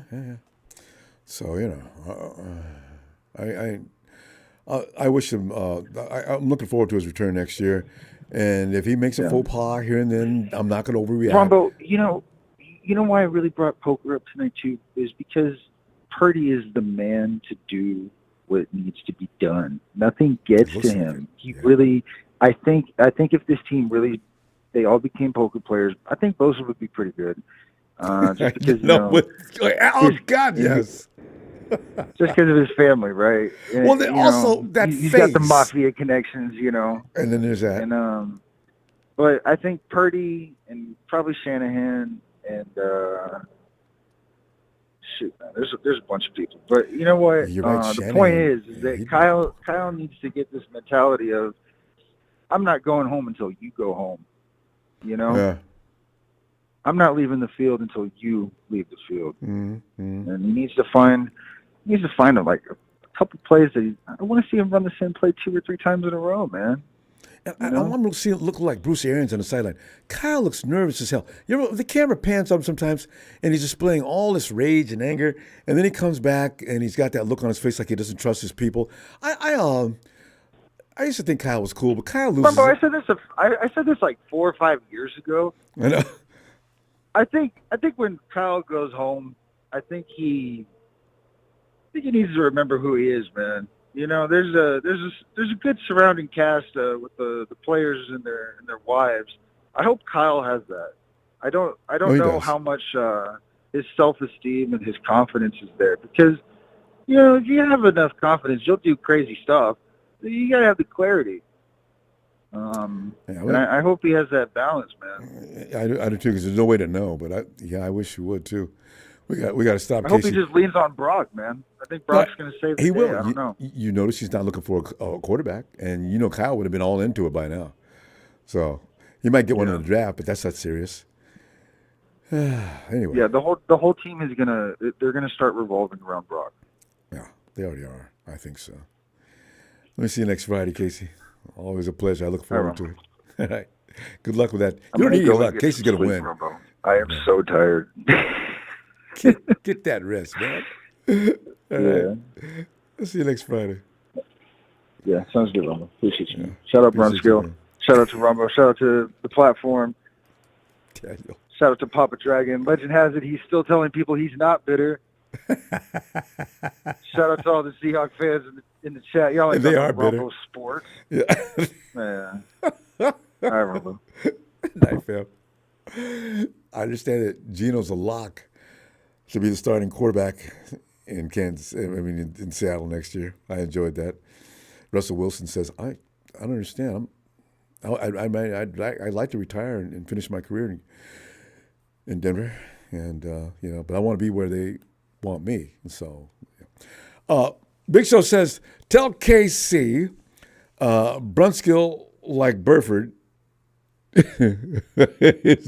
are bums. But Big Show, you got to realize we're not going to have a blue chipper at every position. No team in the NFL does. Aaron. Ronbo. Aaron, you're watching what's going on now. It's going to pick up momentum here soon as far as the daily news goes with the 49ers. But right now, we're looking for a DC. You want to get him in place as soon as possible. You have to get him in place before the draft, which, you know what? The draft is going to be here before you know it, right? Yeah, but we got a month and then a couple of weeks to go. I don't know how late in April the draft is, but you need your DC. You need to talk to him about the people you think might be a good idea in the draft and that kind of thing. So with that said, Aaron, what do you think, Aaron? What's going to happen here? Daniel Bullocks, Dave Merritt, Nick Sorensen. I'm not going to say the other guy, but between those three guys, there's going to be a couple of more added, I'm sure. The 49ers have already pretty much made clear they want to keep what they do in-house. Are they going to deviate from that? Are they going to violate their own rules? What do you think?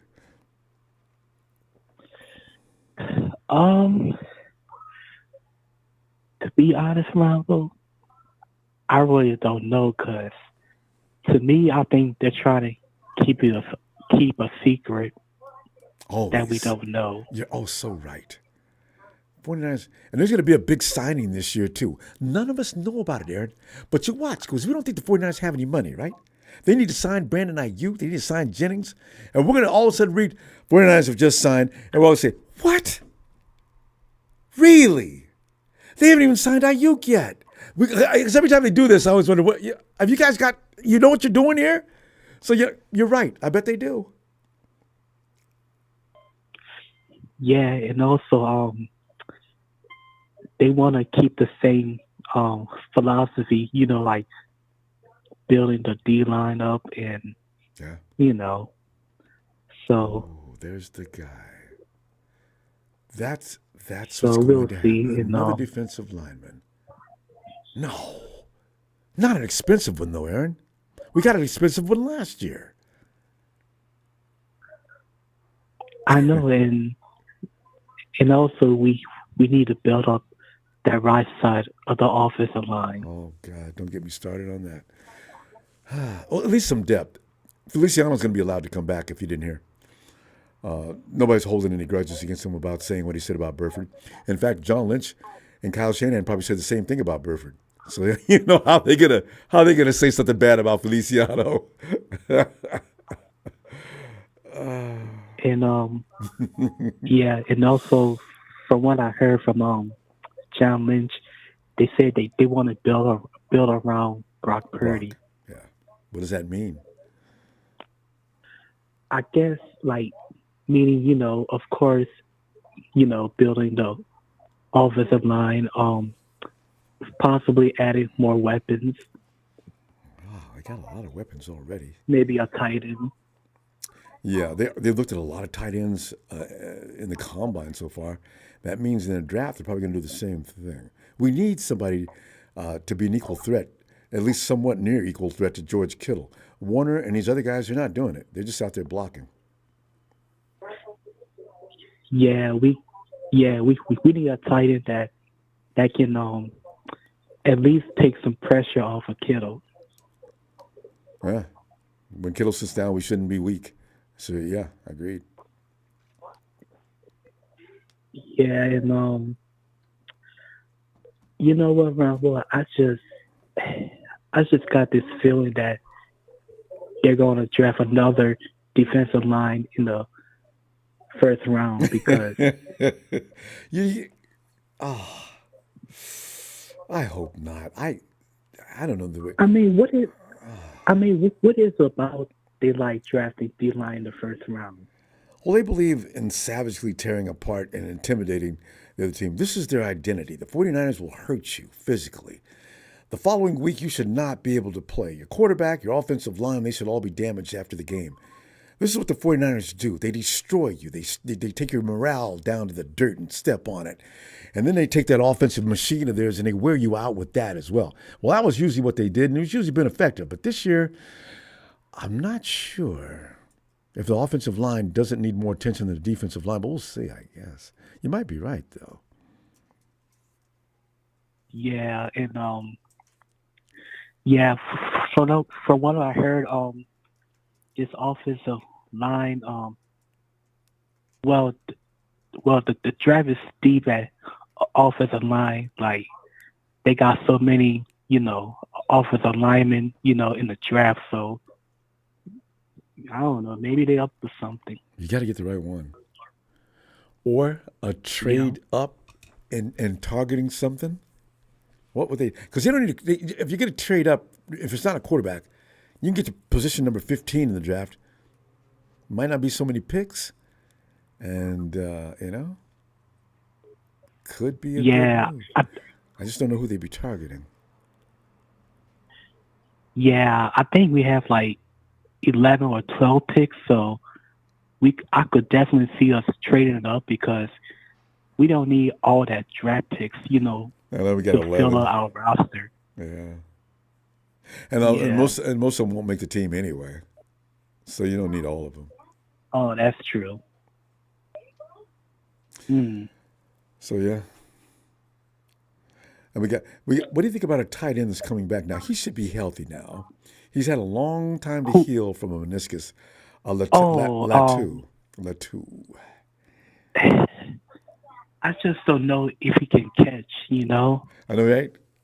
We've seen him drop the ball how many times preseason? Like 100 times. No, if that's a time to impress, there's a time to impress. That is the time, and he was dropping that ball right and left. And also, you got Willis, Braden Willis. Yeah, didn't really. He came in the Super Bowl and hurt us, and I blame Kyle for that because he never gave him any playing time. But right. That's why he's got to let people play. When the game is over or we got control of the situation, let a rookie get some burn, Kyle. Damn it. Look at Jair Brown. He was doing good when he first got in since Hufanga got hurt. Yeah, he did. And in the following week, Kyle made him sit down and let Logan, what's his name, come in. I said, Kyle, that's how you bring the confidence of that rookie down to the ground. Why are you doing that? Yeah. Let Jair play. I just think it's too much pressure on asking a rookie in this position to play this week. And we played against the Packers, right? And the Packers went they went nuts on us in the first part of the game, so it didn't make any difference. God. I'm worried about the Packers for next year, though. Yeah, they're going to be tough next year. Them and Detroit. Uh-oh. Here they come. Youngins. They're all pumped up, and they had already taste. We could have beat the 49ers. Uh-oh. See, you don't want to mentally get them ready to go, right? It's going to be tough. I know. Oh, we'll be okay. Don't think about it. We got to go, though, fam. I'm going to tell you what, I'm looking for you next Friday, and we're going to see what develops between now and then. We'll probably have a coach next week, I guess. I'm Hopefully so. Yeah. So, all right. All right, Ronbo. Bam. I'll see you next week. Looking forward to it, Aaron. As usual. Love seeing you. All right. Have a great week. All right, fam. Night, Aaron. Let's go. Hey, it's the Stephen and Rome show. Stephen. What's up, Ronbo? It's being a 49er fan now. Do you notice you do a lot of thinking? Do you notice that? Whatever else you're thinking about, you'll go ahead and think about it. And then all of a sudden the 49ers will leak into your thought process. I think about them every day. It's an obsession at this point. I keep wondering, I keep asking myself, how the hell, even every now and then out loud, I hope nobody catches me. How the hell did they lose that game? They had everything they needed. They still found a way to lose a friggin' game. Everything was perfect. The momentum, the team, the drive, and then I don't know what happened. Steve Spagnuolo had no answer. Andy Reid had no answer. Patrick Mahomes was getting frustrated. Travis Kelce was getting frustrated. Pacheco was dropping runs. And Chris Jones wasn't getting that many pressures. Not early on. For some odd reason, we somehow waited till the end to fall apart. It's the dreaded 10-lead curse. I don't get it. Twice with 10-point leads. Twice. Well, no, if you want to count the fact that Kyle Shanahan did it again and with the Falcons, I mean, you can count that too. 20? The dreaded 10-point lead. Is it him? No. Or what is it? I think it's him. No, because it's like I feel like he thinks he can control the game because he has this hype around him that he's this offensive guru. And he doesn't let players play the game. He just does it. Otherwise, I think Jimmy G would still be here, and Brock Purdy would still be second string. There are times where we see flashes of Brock Purdy calling audibles and doing well for himself, and then there's times where we see that cap. Ignore Kyle. Ignore him, Brock. Do what you got to do. Yeah. Dude, I don't know if you saw it, but you could tell when Brock Purdy is being restrained by Kyle and hey, you're going to run this play no matter what. You can tell because it's not natural. The motions, the throwing, the looks downfield, it's not natural. Yeah. And it's Kyle is all about his timing. I know. Every burst. Everybody's got to do their job. Yep. No one's going to get open like that every single time. It's not. Right. It's not possible. I mean, it depends on whether that receiver can fight through coverage. It doesn't always happen. And the worst part is, Ronbo, is that all the defense in the NFL knows how Kyle is, so they know if they stick to their man, the entire play is over. Yeah. Because it's so black and white. There's no creativity. There's no fun behind it. The only thing creative he's ever done was that play with Juwan Jennings, where that was fun. Wasn't it? Juwan threw it back to McCaffrey. It was beautiful. I couldn't believe I saw it in the Super Bowl with my own eyes. That's especially in the Super Bowl. Remember, that was along the lines of what Andy Reid did to us back in 2019. Where they did that little spin jive move and they got a touchdown off of us. Yeah. I didn't expect that. I was like, ooh, that's not good. and something else too. When you seen Brock Purdy hitting Juice with his toes just barely away from the line and making those catches, that's Brock. And that's receivers knowing that they got to beat it to a spot so he can find you, right? And he'll keep the play alive, but get your ass open. And that's what I didn't see enough of down through the years, and now we're seeing it, So I will say this, Rumble. There's a lot to look forward to in this draft. I really hope we get some offensive linemen because we need it more than ever.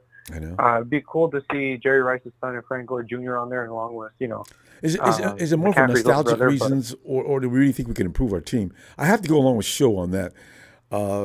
We got to be careful about the love of the family. We gotta get the right ball players. I'll tell you this right now. Yeah. Brendan Rice is the truth.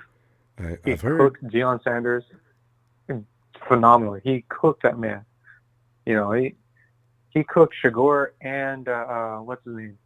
Is it Shador? Yeah, Shador Sanders and the other Sanders brother. He cooked them. Did alive. SC beat what's Sanders' team? USC versus Colorado. Oh, he's in Colorado. Oh, I mean that's right. I remember that game, but I didn't know Jerry Jr. was out there doing damage. Okay. Yes, he was. He was killing them. He was routing everybody. He was against Travis Hunter, and he cooked the shit out of Travis Hunter. Is Travis Hunter any good? Travis Hunter is good. He could play wide receiver and corner. Yeah, those are the best kind. Like the Richard Shermans of the world.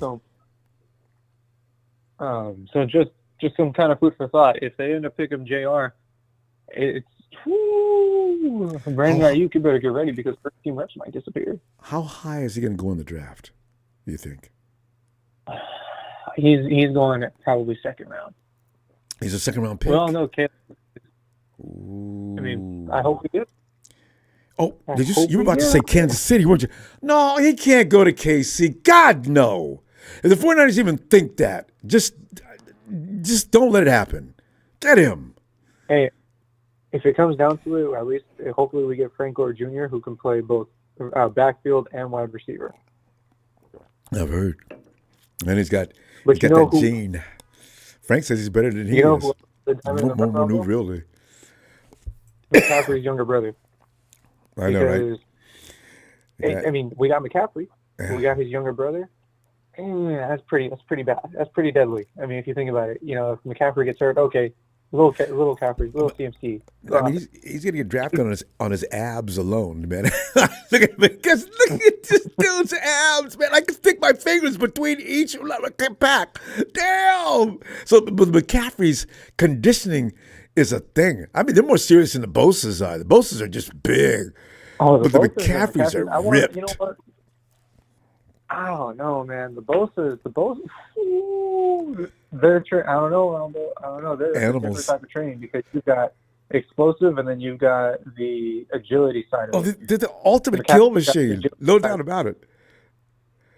There was a video of them walking down the beach one day together. I was laughing because they even walked the same. Look at them dudes walking down the beach. Everybody's running off the beach. Man, everybody evacuate the beach quickly. Sharks? No, it's the Bosas. It's crazy because looking at McCaffrey also side by side is like watching the Rocky IV montage between Drago and Rocky. It's hilarious. It's just the size comparison between them. I mean, you gotta. But I'll be honest with you, Ronbo. It'd be really cool if we got Jerry Jr. I mean, I think it would really, really help us out because Brendan Rice is that guy. Frank Gore Jr. Don't get me wrong, I would love to have him on the team. Mm-hmm. But we got Jordan Mason, Elijah Mitchell, McCaffrey. Yeah. Unless they plan on getting rid of Mason, I don't know. We already got rid of TDP. Yeah. We already got rid of Trey Sermon. Honestly, we don't need another running back unless we get him a free agency. I mean, not free agency, but undrafted. Time ran out. We're having too much fun. Stephen, let me see you next Friday night and Sunday, and let's have some fun. All right, Ronbo. I'm gonna go back to drinking my Gold Bar.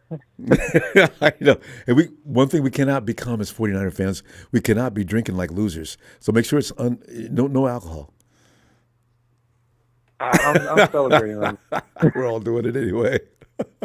It doesn't matter. We win or lose. We're celebrating. You got it. All right, fam. Stay free. We're gonna win it next time. I just know it. All right. I hope so. Keep on the best, little Rome. I'll see you next weekend. You too, Ronbo. Stay sucker free. Just don't talk to any Rams fans. Good night, Stephen. And Blue Blood Sports, thanks. Family says, me too, Ronbo. My wife, Purdy, jersey her sweater and 49ers sweatpants came today, and the rest of my day was ruined. You know, this is what happens when you depend on a team. I mean, if you're into sports so much, you support a team, and you have to be ready. You can't prepare yourself for disappointment. You can never, no matter what you do, you just can't do it, right? So it's a weird thing to be involved in. Thanks for that contribution, Blue Bud. Yeah, it's really complex. Hey, Jacko. No, I hope I don't have one. Want one? Don't want one either. But, you know. Jack? Yay. Hey, Jack. Bo. Come on in, man. We're sitting here. We're sitting here tripping on the who they're going to pick for DC. We know some of the names out there, but John Lynch has already came out and said that what we'd like to do. We know what we like to do, and we like to keep a four-man front attack and this and that, and it pretty much says what we'd like to do is keep the familiarity that we have right now, and hire in-house. But we're going to look around all over the universe to interview anyway. So, you know. You know what, Bo? Man, I don't know, man, Bo. It's a hard one. Mm-hmm. That's a hard one, man, because he can't feel. Had we won that game, we wouldn't even be having this conversation. Yeah. Do you think so? I mean, if we win the game, does Kyle still let the man go? Because it would look bad if we won the Super Bowl and he fired Steve Wilkes, wouldn't it? Yeah, it would look bad. It still looks bad right now, but I think we won't be having this conversation. We win the game. Yeah. And, Kyle had every personnel he needed on that roster to win that game. I know. That's what's driving me nuts. KC's the one that didn't have all the personnel and somehow end up pulled it off, winning the game.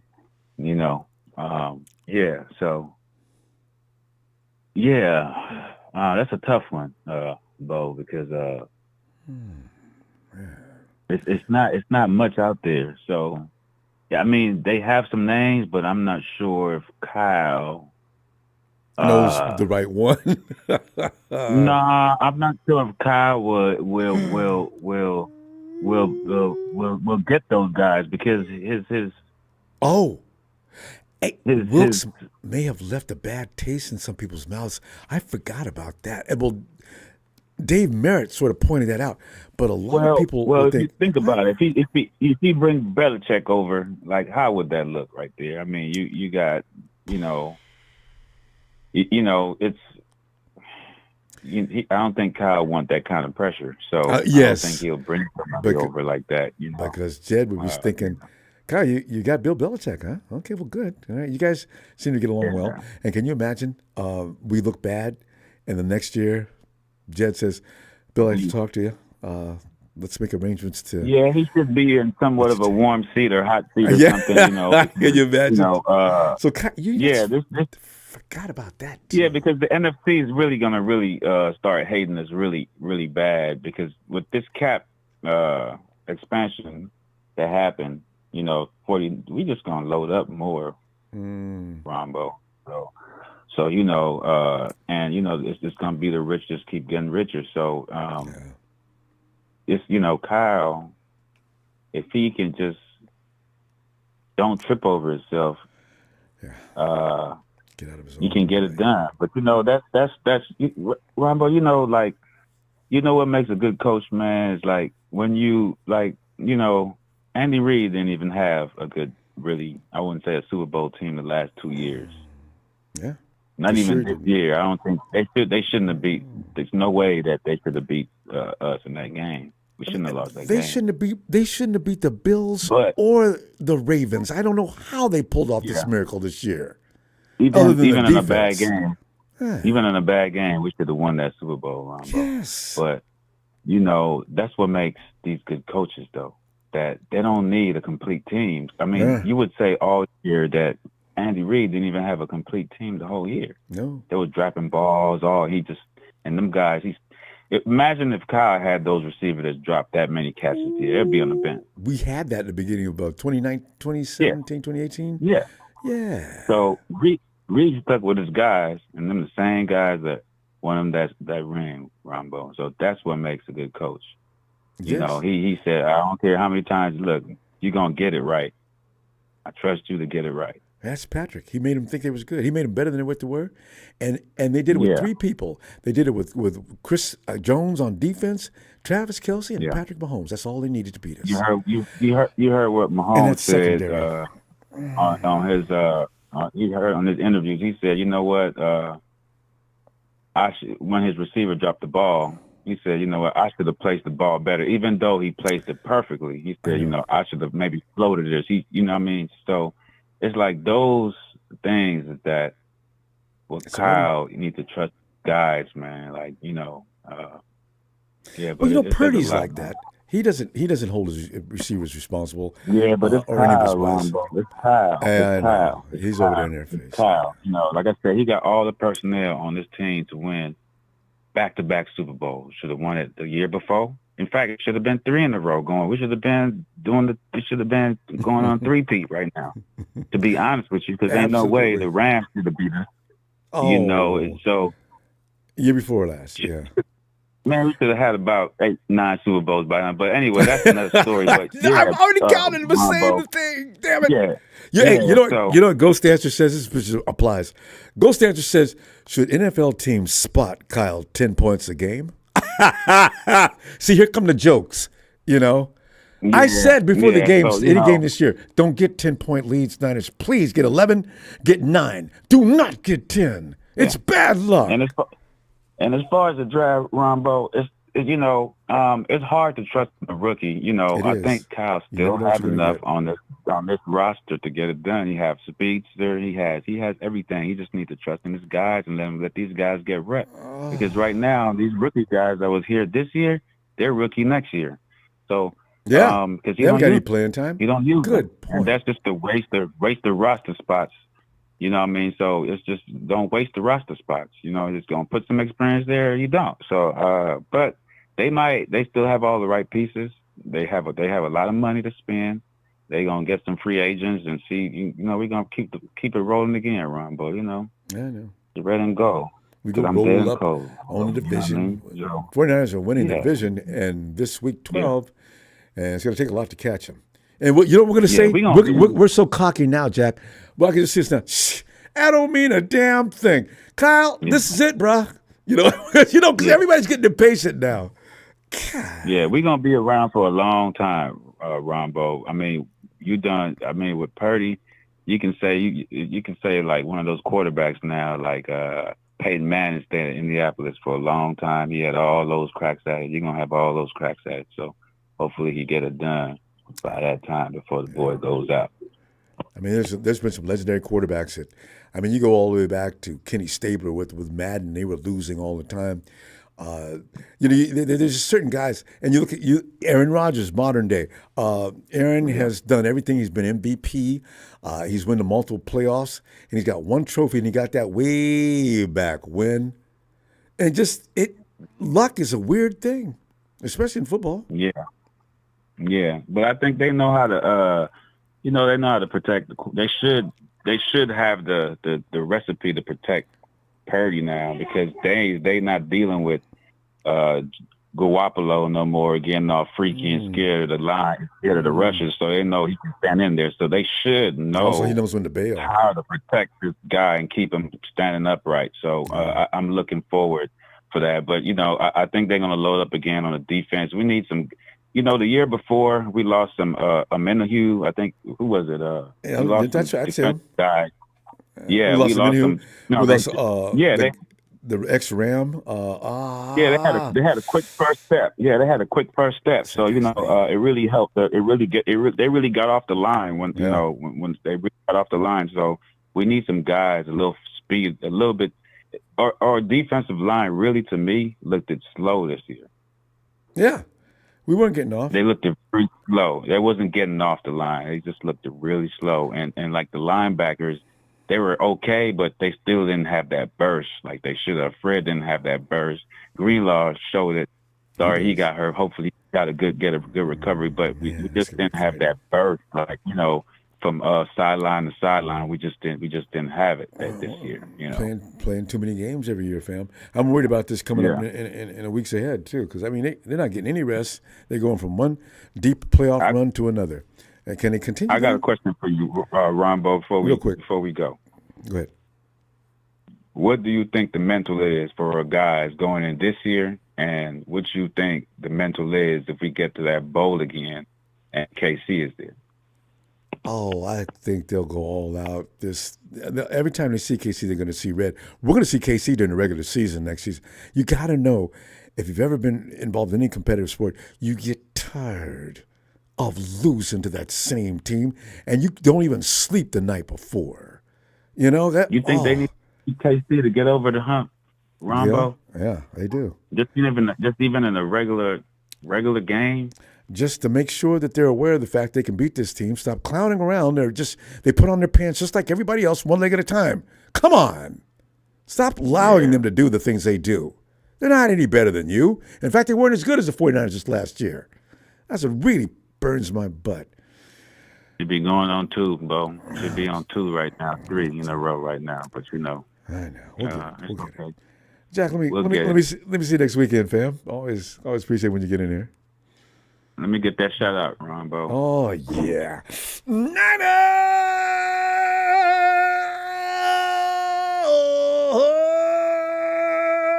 Go! See you next weekend, fam. Yes, sir. Love y'all, man. Faithful. Hey, love you back, fam. Hey. Let's go check out Tony. Tony! Ronbo.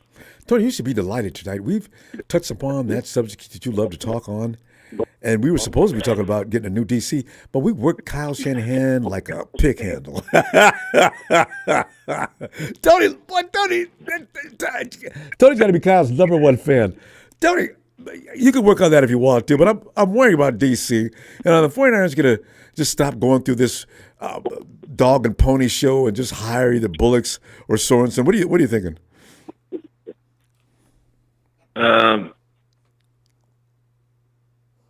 I don't know, Ronbo. Like, you know what my thoughts are with Kyle and hiring people. I mean, the ultimate combination, if Belichick would come for 12 months while he's got nothing to do, right, and just be the DC. It wouldn't hurt him. Belichick and Shanahan would probably be one of the best combinations in all of NFL football. I mean, we know how good Belichick is with defense. Yeah. And if you've watched the game over the years, he disguises. He gives you one look, and then when the ball snapped, he falls into they shift into a different look. And but as far as trying to work out all these things with why we didn't win the Super Bowl and things like that, I mean, I remember clearly at the beginning of the season, people were asking Deebo Samuels about Ayuk, and what did he say, Ronbo? I remember that. I don't exactly know what he said. Remember that little saying that he came up with? Oh, that he could make catches in a phone booth? You can't guard this guy in a phone booth. Yeah, I remember that. It was like that. Yeah. So if you think if everyone just thinks about something, Ayuk was wide open in that end zone. There wasn't a man nowhere near him. And I saw the guy smoke. You see that film?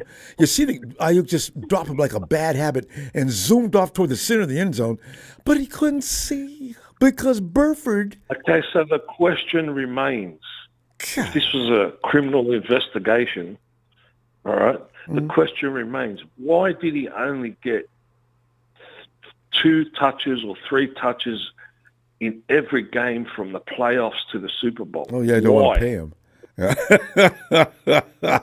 I'd hate to think that. I mean,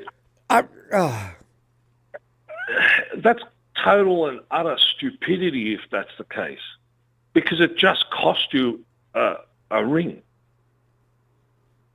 Why wouldn't you put that kid?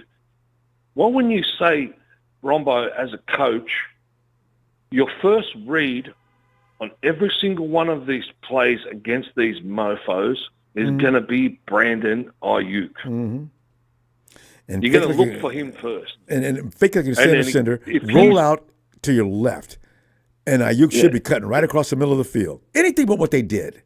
Because that takes Chris Jones out of the picture. He can't run that fast. Exactly. Damn it. Exactly. And if he's not open, just throw it to the next available. Jennings was also open. Trust. Yeah. But here's another thing, Ronbo. We know, like we discussed this at the beginning of Brock Purdy's career when he first started. And remember at the beginning of the season, everyone was calling up, well, if you got Purdy, you're going to get 30 points or whatever. I can't remember what the saying was exactly. That was pretty much the case, yeah. All right. So the beginning of the season, this kid was rolling out to his left, to his right. He was given free rein. All right? Yeah. Okay, boys, let's see what you got. 30 points, 30 points, 30 points, 40 points, blowing out the Cowboys and the Eagles. Yeah. All right? And then Kyle does what he does all the time. He just put the restrictor plates on the kid. Let him play his natural game. Yeah. Let him play his natural game. Let him play quarterback. Good vision. When he rolls out of that pocket, he knows where everybody is. Leave him. Don't overcoach him, Kyle. Damn you. Stop it. Well, that's what he did towards the end of the season. And in the Super Bowl, it's his way or no way. All right? And the final result remains the same. It's nobody's mistake but his. He needs somebody next to him on the sideline, all right? Because you know when he's shit-faced, he always looks at that sheet. He doesn't even look up when the camera's panning to him, and he just walks up and down the sideline in panic. And you can see saying a bunch of bad words. I mean, you can clearly see his lips. You know, I say, Kyle, you know what? Calm down so you can think. God. He doesn't have to think. If he's got someone next to him on the sideline to nudge him a little bit and say, hey, numbnut, you just played that play 3 times. Tony, they're going to kill us. Tony, you know who you're talking about. Call something else. You're talking about that guy, Dave Merritt, who was on a show a little bit after the Super Bowl and pointed out some of the faux pas that Kyle was pulling off during the course of the game. But they interviewed him, and somebody said he did that before he got interviewed, which makes sense. And that's probably why they interviewed him. And what's Kyle's excuse every time for the whole 8 years that he's been here? As soon as somebody asks him from the press, Kyle, what happened on this play of the game? I don't know. I didn't see it. I'll have to look at the film. It's the same excuse all the time. It's rehearsed. It's ridiculous. Well, you know what? One thing he hasn't done, he's passed the buck on a couple of occasions, but not many. Usually he does what you just said, though. When he knows he's wrong, that's what he'll say. No, I've got to look at the film. I didn't see the play. Comes on the press conferences. If the brim of his cap is over his eyebrows and you can barely see his eyes. He's embarrassed. All right? You know he's at fault. When he wins a game in a blowout, the cap's way above his forehead on his hairline. Big smile. Sometimes it isn't where they're at. Face with a big smile on his face. You can read the guy like a book. Clearly. Someone needs to just go up there and give him a slap and say, hey, we know you're good, All right, we know you're good, but there's no need to panic, mate. Let your players play. Trust them. Trust your players. Especially Brock. Let him play, Kyle. All right? And we need that O-line, like I said before, because we've got players like Juszczyk and Kittle tied up in blocking duties, all right, when they could be out there as extra receivers causing confusion with all the rest of the guys we've got. So can you imagine if we got Juszczyk, Kittle, Jennings, Debo, Ayuk, all of them running around out there? Who are you going to mark?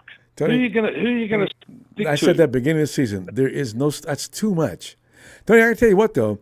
Look for a little more movement out of Brock Purdy coming out of that pocket. You know, he demonstrated to Kyle in front of God and everybody, he does not have to be saddled in the pocket. He can get out and he can make plays. Kyle probably doesn't want to overdo that, but you know. We know that. But you've got that crocodile called Kyle Shanahan who just says, for this game, this is what you're going to do. Stop mothering him, Kyle. Get the mama complex out. Tony, we got to go, though. In the playoffs, the 30s and the 40s and that started dying down because that's when Kyle hits panic mode. Yeah. And he doesn't call his natural game. Yeah. It's as if he doesn't know some of his people out there yet. After this many years, you know what he's capable of. Let him do it. Tell you what, I'll see you next Friday, okay? And all right, brother. Keep that energy up. I love it. I'll see you then. Oh my God! It's easy, right, Kyle, isn't it? Shout out to everybody: Evan Ellis, Big Show, Papa D, the rest of the crew. And, see you in the next chapter. Hey, looking forward. Cheers, Tony. Cheers, brother. And 49er Brian standing by. 49er Brian, you know what we've got to stop doing? But we're going to do it anyway. We got to find a way. Whining? Yeah. And stop roasting Kyle. You know, we went for what? When Jimmy was here, it was a Jimmy roast each and every show. Now Jimmy's gone, and we love Brock and everything he stands for and does. So there's poor Kyle standing there. I'm not going to be overly sympathetic with him because he pissed me off too. But still, you know.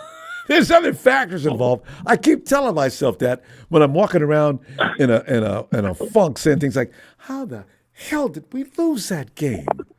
They had it right there. The Chiefs weren't that good." You know, we're never gonna get over this till the beginning of the season. I just know it. You know, not gonna happen. I know. It's a long time to be like this. You know. It really is. But the only thing that'll make me happier is when I see some awesome draft picks coming up. That'll make me happy. And hey, also, I agree with Pop. I agree with Papa Dragon on Merritt. I think Merritt would be perfect. Could you see somebody having to come? You see the coaches running all of a sudden to this one specific spot on the field, and they try to separate Kyle and Merritt. Well, I think the fans would love it. Don't you? I would. The fans would love it. I mean, first thing you do is say, "What the hell's that? That's Merritt. What? Look at Kyle. They're having to restrain him. Why?" And he's totally right. We get decimated by these AFC teams all the time. Every year. You know? Yeah. Lamar Jackson has a record against the NFC teams, too. I don't know what Yeah. The only team in the AFC I think we beat all the time is the Steelers, but they're horrible, you know? So hey. We beat the Chargers, I think. Yeah. Once. Yeah. But they're gonna be tough with Harbaugh this year. Oh, you know? It's over for beating them. The Jacksonville Jaguars. Yeah. See, if I have to think that hard, that means we haven't beat very many. We don't play the Raiders. No. Because the league doesn't want us to play them any more than necessary. You don't need to talk about the Raiders. we escaped the Texans a couple of times. Yeah, you know, we're not. Yeah. Yeah. The Denver Broncos, they own us. Even before Russie got there. I think he'd be a great choice, but Kyle's going to pick somebody he can boss around, Yeah, So Dave Merritt. Somebody he can control and say, I want it this way, or you're out of here like Wilkes, Yeah. So don't be a Wilkes to me, man. I'll punch you out of here next year, even if we're in the Super Bowl. Hey, Ronbo. I'm sorry, I don't mean to interrupt you. No, it's okay. Can we address another elephant in the room? Sure. Well, we got this guy that goes and kicks field goals for us that all makes us moody, and his name is Jake. I love the way you put that together. It makes us moody, and his name is Jake. I see what you did there. Are we gonna maybe look at some kickers? Or I don't even know if there's any available in the draft. There probably listen, is. I've become a moody guy, though. Listen, you know what? After he set that record for that long field goal in the Super Bowl, it was a good play by Kansas City to block that punt. Give me some more reasons why. I don't mind if you're going to run that campaign. You can get me on it. I need to know why I need to start not liking Jake, though. What? Well, just what I said. Don't you get worried every time he gets up there to kick something? Well, I do. He was a child when he first came. I think he's grown up a lot in this last year. But no, he went a long time without screwing up, and I think this year, with another year of experience like he's had. All right. I think he might be another okay. chance this year. Yeah. Did I talk you into it already? I'm gonna give Kyle. Yeah, I'm gonna give Kyle one more year, and the rest of the fellas like Kittle and Debo all one more year, and see what happens. But Brian, we need to interject some fresh new blood in there, though. You know what? I need backups. Yeah, I agree with. I don't agree with Big Show very often, but I agree with a little new blood that we need to get in there for sure. Those guys need some breaks. 20 games after the last 4 years in a row, because the 49ers have been the cream of the freaking crop. I mean, as far as just consistency goes, as far as getting all the way in and into the playoffs, we missed 1 year out of 5. Why not a Jerry? Yeah. Why not a Jerry Rice Jr. or a Frank Gore Jr. or give me a tight end too. Anyone, tight end or some new blood on that offensive line. My God, please, let's do that this year. Oh my God! How long have we been bitching about that offensive line, Ronbo? I'm trying to remember when we weren't bitching about it. I mean, Jesus Christ, bitching about it before Jimmy got here. Oh yeah, it was horrible when he was here. Oh, it was scary when he got here. I remember that. Jimmy came. I said, "Oh God, don't put Garoppolo out there now," because he just got here. And that right side has never been the same since Joe Staley retired. It's never been right. No, the left side's, but you know what? It was not good that year. Remember, we had Trent Brown on that side. Trent could pass protect, but you couldn't run behind him, right? And that's why Kyle got rid of him, because Kyle lost his mind. You can teach him to run block, but they got rid of him, and now that left because Kyle likes smaller, athletic offensive linemen. But at the same time, that doesn't work all the time. Yeah, we need some guys that can move and just push people around, especially those Chiefs people. Oh my God, those Chiefs! Chris Jones. Oh, I don't want to talk about it. Chris Jones. You gotta do something about Chris Jones. What about what's his name? The corner from Kansas City. I heard that he's gonna go test free agency, right? The one that smoked Debo. Oh, yeah. I think they're gonna try to tag him. I think. Oh yeah, probably. Yeah, you can't let that guy go. You can't let Chris Jones go, and you can't let that dude go, because he's one who won the game. Chris Jones and that guy in the corner, he was good. They got two that are pretty solid. Who did I see today that's commanding? Is it the guy from Texas wanting $200 million for how many years? What the position? Quarterback. A Texas quarterback. Dak? Yeah. The Texans quarterback. No, the rookie. He wants a big deal. No, he can't. He's only played 1 year. He's not going to get it. No, I'm mixing him up with somebody. Yeah. Gosh, I'm sorry. Well, listen. I'm having a total brain fart. You talk about the state of Texas. Is Dak is talking about $60 million a year. Yeah, I can't wait to see what happens with that. Dak, Well, I'm wondering what we're going to do with Brock. What are we going to do with Brock next year? Listen, or the year after? If he wins the Super Bowl, I don't care what they do. You got to pay him. We'll figure something out with that. So. And then, are you going to put him up there next to Joe? If he's there again next year. You got to win the Super Bowl to get on that wall. I just realized from now on, it's got to be a legendary figure, or you got to win a Super Bowl. Brian, there you go. Yeah, we're gonna have to go. I'll tell you what. I'll see you next Friday, and let's see what happens. Okay, Ronbo. Have a good week, and love the fam. Shout out to Tony Wright and the rest of the crew in chat. And Jim Everett, what are you doing here, punk? Get out of here. Get a life. Tell him. Take your boy Tribe with you. God, what a combo. Yeah, take your girl Tribe with you. All right. We'll see you next week. All right, Ronbo. You take care. Have a good night. You too, bro. All right. Bye.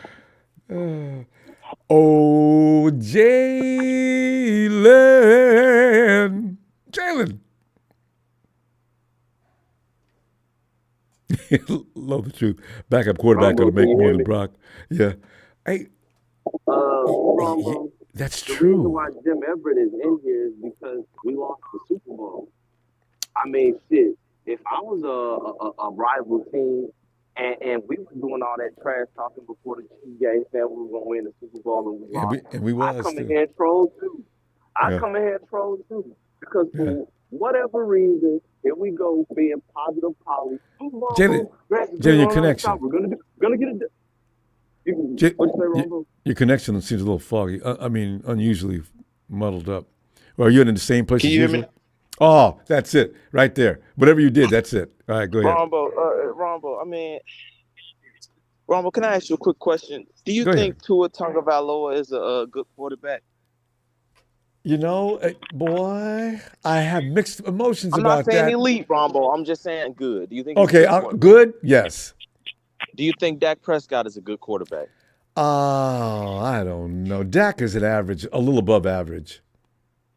Do you think Kirk Cousins is good? Now, Ronbo, I'm not asking for elite. No, I'm going to tell you the truth. Kirk Cousins is good. Okay, all right. Do you think Matt Stafford is a good quarterback? Yes. Okay, so we know that there's tiers. There's elite, there's good, and then there's above average. Yeah.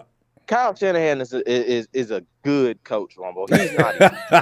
He's not. Are you with that route? Just so we can arrive at Kyle? He's not. Ronbo, he's not elite. And there's nothing wrong with saying that he's good. Ronbo, Tua's a good quarterback, but he's not elite. There's nothing wrong with that. We need to we really need to look in the mirror in year 8. We're going into year 8. 8, Ronbo.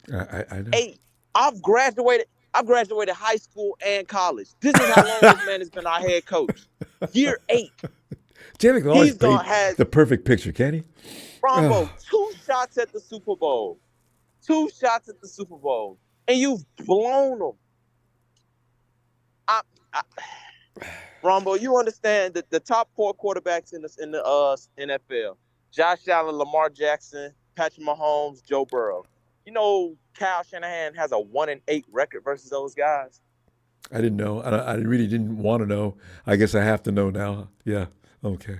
Ronbo, I'm going to just be real with you. Same way how we whoop up on the Rams and we got their number, I don't want to see the Chiefs anymore. I just don't think we can beat them, Ronbo. I told you that before the Super Bowl. I don't think we can beat them, Ronbo. They just got our number, Ronbo. They got our number. It has to be, Ronbo. There's no other way we should have lost that game, Ronbo. I know. Even if they don't beat us physically, the forces of whatever are going to make sure that they succeed. Some of the things that happened in there were completely freaky. What are the odds of them kicking that ball down the field? It hits one of the players on our team, bounces off his damn leg, and Ray doesn't know to jump on the ball. He doesn't pick it up. You know? Yeah. How do those things happen? But I mean, Ronbo, that offense didn't look good. Not one time, not that first half during the playoffs at all. That was weird, first too. First half offense was bad. McCaffrey in the Super Bowl, a fumble on the 10-yard line? Who would have thought? I mean, Ronbo, we've been saying Ronbo, why was Brock Purdy injured last year in that Eagles game? Who put a backup tight end to block Hassan Reddick? Was that Kyle Shanahan? That was him. Yeah, okay. The year before that, when we had the Rams, and it was Trey Lance's rookie season, instead of drafting a quarterback and not getting an offensive line, wouldn't it have been better to have protection around Jimmy G that Rams game so that he doesn't throw that pick that last drive of the series? Or even all during the game. What does Kyle Shanahan do? What does he do? He goes and gets the quarterback, Ronbo. He's yet to address the offensive line. We've been saying address the offensive line since we lost the first game to the Chiefs, when Mike Person was getting harassed by Chris Jones. Goes back to 2018. We've been saying address it. Yeah. We've been saying to address the offensive line, Ronbo, and he has not done it. And I don't think he will do it. No, he knows now. Hey, you know what? Ronbo, if he doesn't know, Jed already told him. Ronbo, I would have thought he knew after Jimmy G broke his leg last year. You would have think after losing 4 quarterbacks, hey man, maybe I should get some better protection. If you, Ronbo, no, he's not. He doesn't know. He doesn't think anything. He thinks his way is right. This is Kyle Shanahan. He's not gonna change. But you know, Jalen, he here's got the thing about 4 quarterbacks hurt, Ronbo. Offensive lineman. He once addressed this by saying, "I'd like to get some big guys to put on offensive line, but I need guys for what I do to be a little faster, a little more athletic, and I can't find that. And I've been looking for it." Okay, Kyle, well, maybe you need to make some adjustments on what you're trying to do. That's what I'm saying, Ronbo. You have to, Ronbo, the best coaches, they're going to adjust and they're going to evolve. If you can't find that, Kyle, you have to evolve and find something new that you can work with. Stop trying to just run this same offense. You can't do that, Ronbo. You can't do that. We're going to get the same results year after year. We're going to get the same results year after year, Ronbo. You cannot keep thinking that you can run things your way, and this is insanity, Ronbo. He's insane. That's it. That's the definition of insanity. Yes, like he's literally insane. This man keeps constantly trying to run the same type of stuff, and it's not working, Ronbo. Well, has he brought anybody in to replace DeForest Buckner and or Trent Brown? He tried to. I mean, Javon he hasn't was replaced either one of those guys yet, Ronbo. I know. I mean, Trent Brown, I'll take somebody being a bad run block over my quarterback getting blown up every time he stepped back. Yeah, any day. I mean, I'll take that any day. Yeah. But Kyle wants to run that ball. Ronbo, you can at least run away from that right side. But if you got a pass rusher that's good, they're gonna constantly go to that right tackle, Ronbo. Yeah, I know.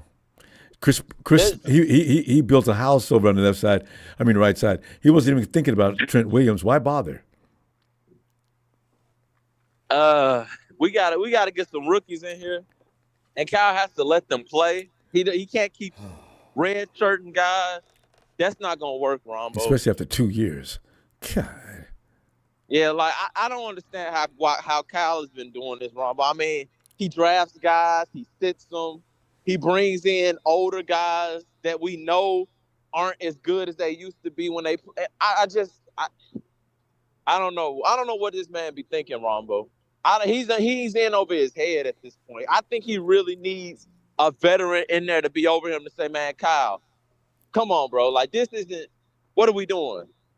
Ronbo, once again, that Cleveland Browns game, 46 seconds left. 2 timeouts, a fresh set of downs. We at the 26-yard line. You go for a field goal, not one shot to the end zone.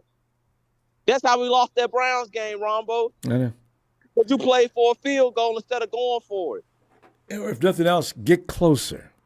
I was crying about that for a week. I know. I mean, Jake Moody, that's a problem too, though. We got to address that. I don't. Do you know what? Jake Moody didn't miss that many times during the season. Now he missed a couple of crucial shots, but how many did he miss? He missed a couple of kicks that was. We lost the game. That hurt us, Ronbo. Yeah, like that. We lost against the Browns. Yeah, we shouldn't have lost that game. We had no business losing to the Browns, Ronbo. We had no business losing to the Browns, and goddamn it, we had no business losing to the goddamn Chiefs again. I know, right? I mean, fool me once, shame on me. Fool me twice, shame on you. Fool me. You done lost 3 Super Bowls, Kyle. I mean, what's that coach last name, Ronbo? Levi, what's his name to do with 3 Super Bowl losses with the Bills? Oh. What's his name? Was That it 3 or coach 4? with the I know you're talking He got about 4, something like that. Rombo, what other yeah. franchise has this many losses? Something, Levi, you're right. And in fact, they changed the area code in Buffalo to 044 at one point. Rombo, God. Rombo, I think Kyle Shanahan's a good quarterback and a good coach. And as long as he's here, we're gonna win 12 games a year. We're gonna win our conference. We're gonna do this, that, and the third. But this man won't win the Super Bowl. We're gonna get the conference championship too. That's what we do. Once we get to the playoffs, we're gonna do all of that. Oh yeah, we're gonna get to the conference championship. We're gonna have the best all offense. This, that, and the third. But when the rubber meets the road, and we gotta begin to win the big game, Kyle Shanahan's gonna choke every time, just like Dak Prescott. He's the coach, Dak Prescott. He's very good, Rombo. He's a very good coach, Rombo. I'm not gonna take nothing away from him. He's very good at what he does. He's just a choke artist. He's not clutch. Kyle Shanahan's not clutch, Ronbo. Well, Jalen, we do have to stop. Marv Levy is who we were trying to think of. But Jalen, Marv Levy, Kyle Levy. That's what I wish his last name was instead of Shanahan. If his last name was Levy instead of Shanahan, Ronbo, oh my God. Guys would be like, man, like father, like son. You can't win no Super Bowls, your daddy can't. Jalen, listen, calm down. I don't deserve this, Ronbo. I'm 22. I've seen 3 Super Bowl losses. You'll be man, okay. You know what, Ronbo? 3? Next year. Jalen, we got to go now, though. We sound like the Cowboys. I know. We gotta Raiders do it, too. Jalen, let me hold some of that and bring it back next Friday. I love it. All right? Man, he's right. You know, it gets old fast. You cannot find a way, especially the same team twice. Oh, my God. But meantime, it's a big show. Ooh, it's a big show. Alden show. Come on in. And this is having you and Jalen back to back, maybe more than we can handle. But go ahead, show. That's a hard act to follow. God. Do you want to know who the next offensive coordinator is going to be? Please. Yes. Who? Kyle Shanahan. And he's gonna take over both positions. Well, you know who the next offensive coordinator is going to be? Who? Kyle Shanahan. What are you trying to say, Shell? You know who the next general manager is going to be? Kyle It's going to be Kyle as well. He's going to take over the whole operation. He's going to be Bill Belichick of the next generation. That's who he currently is. And so far, it's been a disaster. Well, there's no way to put it. We're just not winning the big one. I mean, we're right there. And he's lying in front of our faces, saying that, oh, we've won big games before. We're not talking about those games. We're talking about the Super Bowl. Super Bowl, yeah. You can't win it. So what are you going to do about it? Yeah. Are you going to continue on the same path that you are now and not let your players play like everyone's been alluding to tonight? Are you going to continue bringing in family members of former players that you've been involved, that you've been around since you were a kid? And quite frankly, I want to address those comments tonight that people have been bringing up about bringing in former players, family members in this building. Ronbo, are we trying to win the 49ers family reunion football game, or are we trying to win the Super Bowl? Definitely the Super Bowl. Because if we're trying to win the 49ers family reunion football game, then we might as well go ahead and draft Luke McCaffrey. We might as well go ahead and draft Frank Gore Jr. We might as well go ahead and draft next year Chuba Purdy. We might as well go ahead and draft both of Sanders' sons next year. When they come out, we might as well go ahead and draft Brandon Rice. I mean, honestly, how stupid is that? We might as well sign Joey Bosa in free agency. How stupid does that sound? And file for bankruptcy, because it's not going to happen, though. No, they're just meeting them for PR purposes and getting the fans excited for nothing. Like it's just a dog and pony show is all it is. Yeah. The only player I would consider, I wouldn't consider any of them, honestly, because they're not going to help our team out I mean, honestly, they're graded Cal would in the let him play low anyway. four. You know, yeah. No, they're good. They're graded in the 5th to 6th round, to 4th round, and they're gonna have a hard time being out like players like Brendan Rice and Luke McCaffrey are gonna have a hard time being out players like Chris Conley, who's had a major impact in the Super Bowl and is elevating and is moving on up in the roster. I just hope they bring They're him gonna have a back. hard time being out Jawan Jennings if we bring him back. They're just gonna probably end up on the practice squad. You know, Yeah. so there's really no can't beat point those guys out. of drafting them. Yeah, not this No. team. Yeah, you're So- right. This is not a team where those kind of guys can get a break in. True. But yeah, if we were to end up getting rid of Brandon Ayuk, which I have a strong feeling, I'm 80-20 on it right now. Of getting rid that of him? we are going to be pulling into DeForest Buckner and getting a high 18 pick and maybe the 10th pick from the Jets or the 13th pick from the Raiders, who are a the wide Chiefs- receiver needy The team. Chiefs would take that pick too. They'd love to have Brandon Ayuk. Oh, absolutely, but I don't think we'll trade with them. I hope not. And I don't want him anywhere in the NFC either. That's why we're looking at receivers like Xavier Worthy, who's a late first rounder or a mid first rounder. I wouldn't be surprised next if we see we're meeting with Troy Franklin, Jack's guy, Xavier Leggett, and a late first rounder. All those guys can replace Brandon Ayuk should we trade him.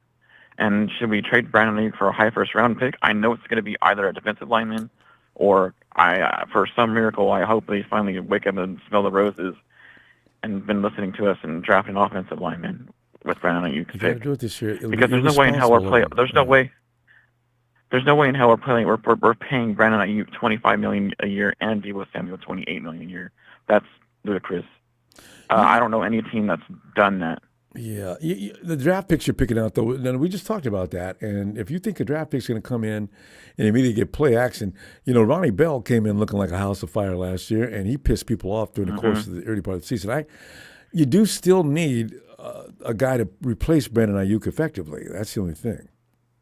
Yeah, that's who they'll draft with that high pick. I think also, should they go that route, it's going to be between either a defensive lineman receiver to replace Brandon Ayuk or an offensive lineman with that high pick they get from him. And we can't move off of Deebo because he does not have the same. He won't get the same draft capital back as Ayuk will. Ayuk is in his prime. Deebo's almost in his 30s, getting older and beat up all the time and has hamstring issues, and nobody's going to want to give up a first-round pick or even a second-round pick or third-round pick for him. You don't think maybe so? a fourth-round, maybe. I would say a fourth or a third round. I bet they For can get a Deebo. second-round pick for him. He's more of a halfback / wide receiver. Well, see, and not many teams know how to use those. that makes him unique, though. So a lot of teams would probably like to have that. I don't know. You don't want to get Deebo. You got a combination between him and McCaffrey. When working together, they're pretty effective. Mistakes do happen, though, like they did in the Super Bowl. So. Yeah. And as far as merit goes, I don't think he's going to be the pick either. I still think it's going to be in-house. It's going to be between Johnny Holland and Sorensen. We haven't heard Johnny Holland's name yet, and that's who usually our linebackers coach. He's turned Aziz into a high-paying linebacker whose services were needed during the free agency. Absolutely. He's turned Dre Greenlaw into a stud.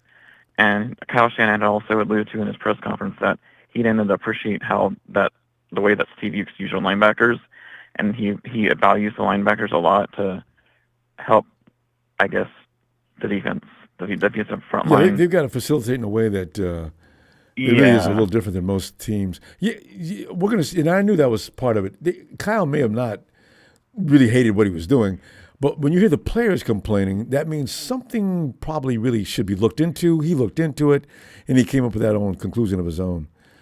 Because we were 14th against the pass defense as well, so that's not good. And that had a lot to do with what was going on up in front. It's going to be between Sorensen and Johnny Holland, I think.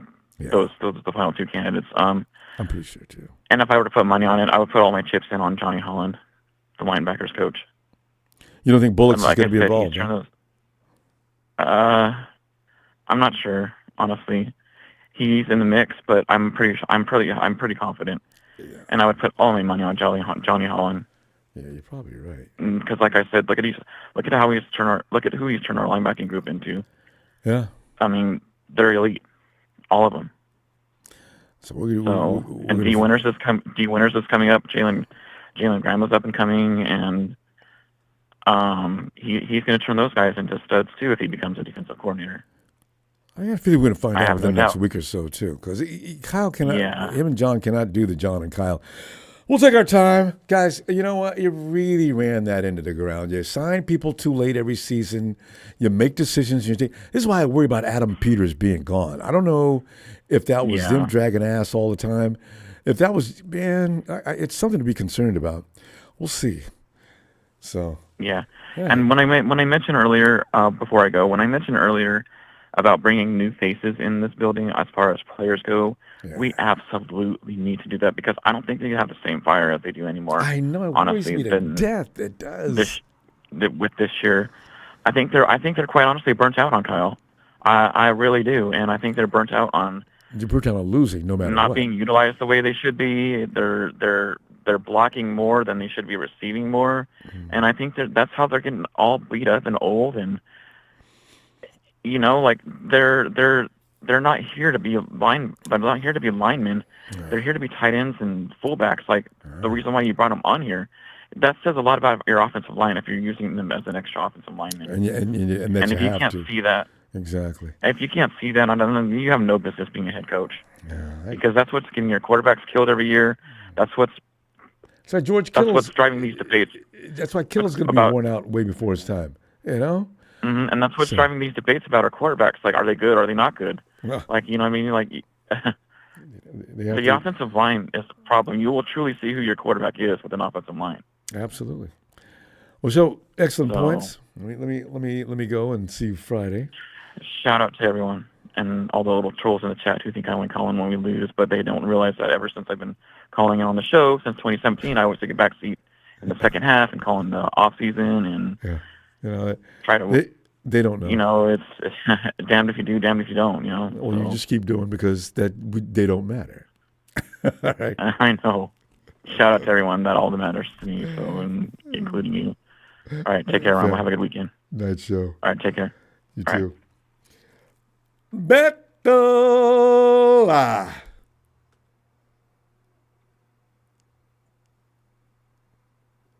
Hey, Ronbo.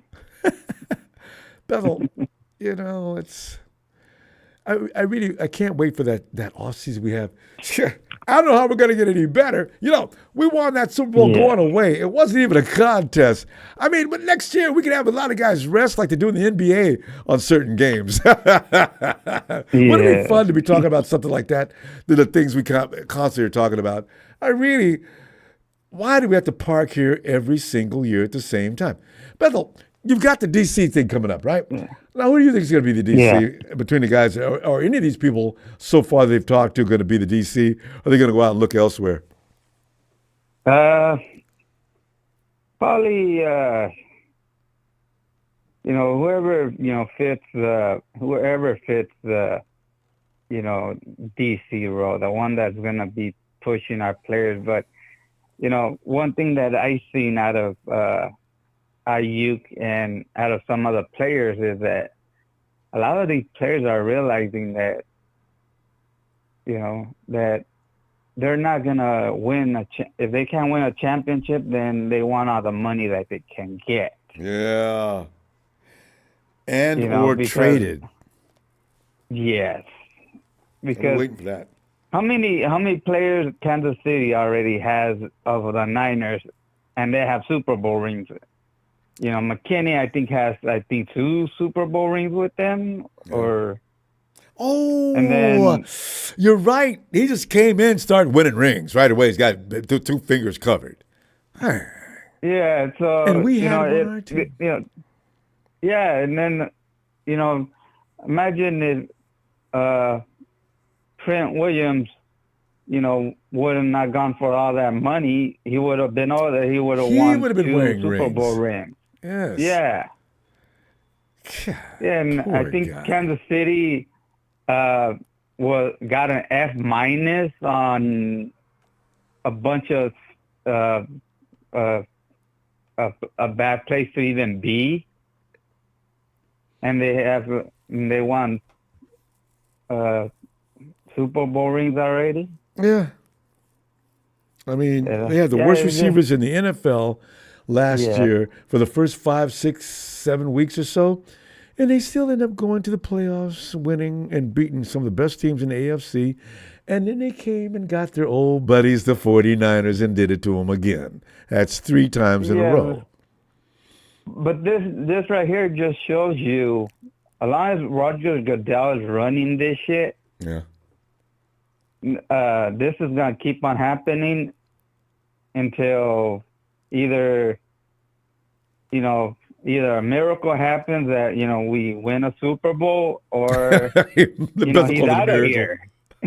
Yeah, miracle. because if you see a lot of these games or the playoff games, they won because of help to the referees. Yeah. Because if you see the last Super Bowl, I think number 19 was getting held, and they threw a pass interference or holding, a pass interference on the Eagles, and they did the same thing to our guy, the same thing, and they didn't throw a flag on it. So how is that possible? But you know what? The Super Bowl, it seemed they weren't calling anything, and that hurt us more than it hurt the Chiefs. Yes. Yeah, because they were holding our guys. And imagine, they were holding our guys, and our guys were still a very good defense until they got tired. Yep. So, just the... It's ridiculous. Yes, it is. And I think there was one guy, he lost $1.1 million because he bet on the Niners to win. Imagine losing that kind of money. Oh, well, see, if he bet that kind of money in the first place, it didn't mean anything to him. But you know what? There's been some people who won with the Chiefs. Oh, my God. Some of the money's earned. And just some of them were just sucker bets. Drake, the hip-hop performer. Drake 150. Yeah, Mike. Oh. Yeah. And what is it? See, this is what I'm saying. People like that, their luck is never going to run out. He makes that bet. Even, what's his name? Shady over at Speak, right? Shady bet $50,000 on the Chiefs. He won. Yeah. He should have lost that money. Yeah, they should. I'll go to hell. Yeah. And the crazy part is that, like I said last time, if Moody would have made that 1 point, Vegas would have lost a lot of money in the Super Bowl. Oh, yeah. Hey, the spread wouldn't have been covered. We would have won by 1. Ooh, Vegas is probably pissed off. They may have had that scheduled. Yeah. God. Ooh. But computers actually have the ability to see these scenarios, and they come up with these things. It's amazing. Yeah. But hopefully we could get some good players in this draft and get that offensive line, taken care of. But, and actually, what I think Rice's son is actually a really good player. He's a really good right receiver. But he's always going to be his father's shadow. So unless he's elite, he's still going to get a lot of crap. It's like LeBron James' son, Bronny. Bronny's never going to, I don't see him being like his dad. So, it's really rough on the superstar's child. They're not going to. Yeah, but Jerry Rice, his routine, his work ethic, and his son has the same ethic. It looks like it. Do you see his kid? Yeah. Damn. Yeah. That's a big, strong kid. Yes, it is. And then plus, you being a son of one of the GOATs. Man. You want to impress your dad. You want to make your dad proud. And let the world know I'm my own man. Okay. Yes. Yeah. Yeah, then he's going to give out his heart out. So, it will, be, because, some of these players, they always dream to play for their dad's team. The ones that they I know he'd love it. I know he would, but Yeah, well, we got to go, Bethel. I tell you what I'm going to do. I'm going to look for you Friday and always do wait for you. Okay. And all right, Ronbo, and still recovering, but still, I'm still here. I'm still repping my Niners. There you go. And let's go Niners. Damn right. Even though I hate fucking Roger to death. We'll be okay. We got to wait all the way till September, though. All right. Yeah, punch that light, and let's go Niners. All right, good night, Thanks, man. Night, Bethel. And all right,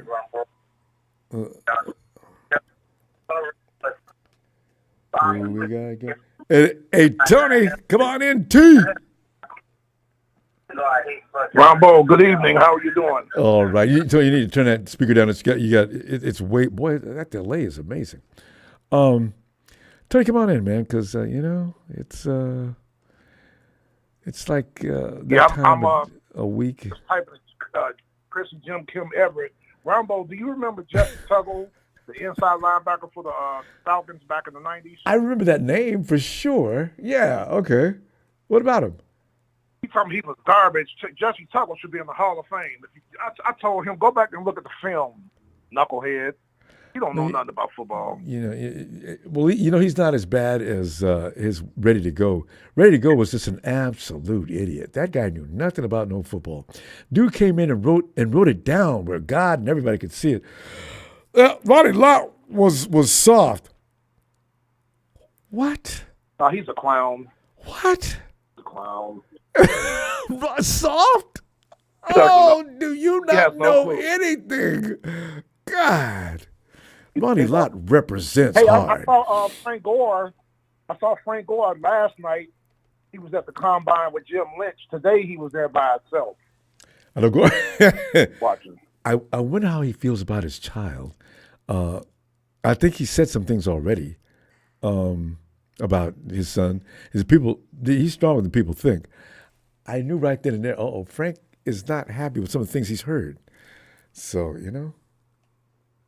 he'll be the running backs and the quarterbacks are tomorrow in the combine, so we'll see them all.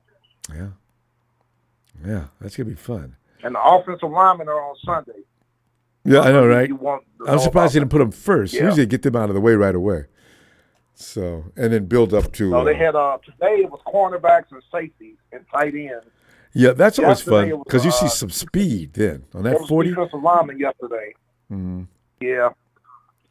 Did you hear about the corner from Clemson that he ran the fastest time of 4.28, and then he hurt his hip? Of course you did. You see, Tony, I'm always impressed by that kind of speed, but every player that has that kind of speed inevitably gets hurt. His leg, the body's not meant to move that fast, Tony. I'm convinced of that. If it ain't soft tissue, it's something else. You start exploding like that off your legs and moving that fast, the human body just can't take it. Not for long periods of time and not play football. You can be an Olympian, but as far as playing football and exploding, I don't know. That's look at Mostert.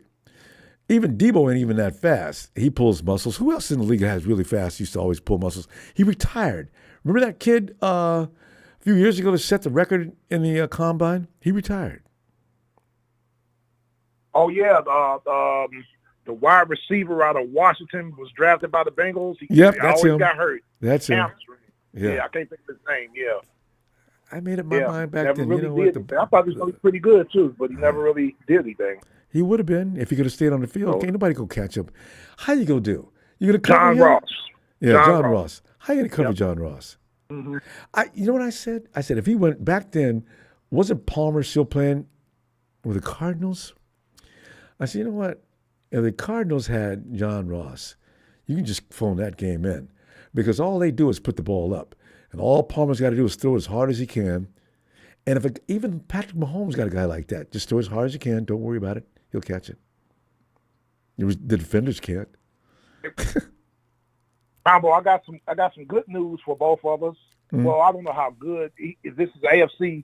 You had asked me on your last show, or a couple shows back, where did I see Derrick Henry going, and we both was thinking Dallas.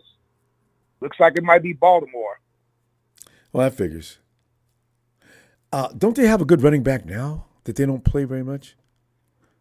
J.K. Dobbins, the one that keeps getting hurt. Yeah, he's a free agent too. Oh, there you go. Baltimore. That's why he gets hurt. Okay.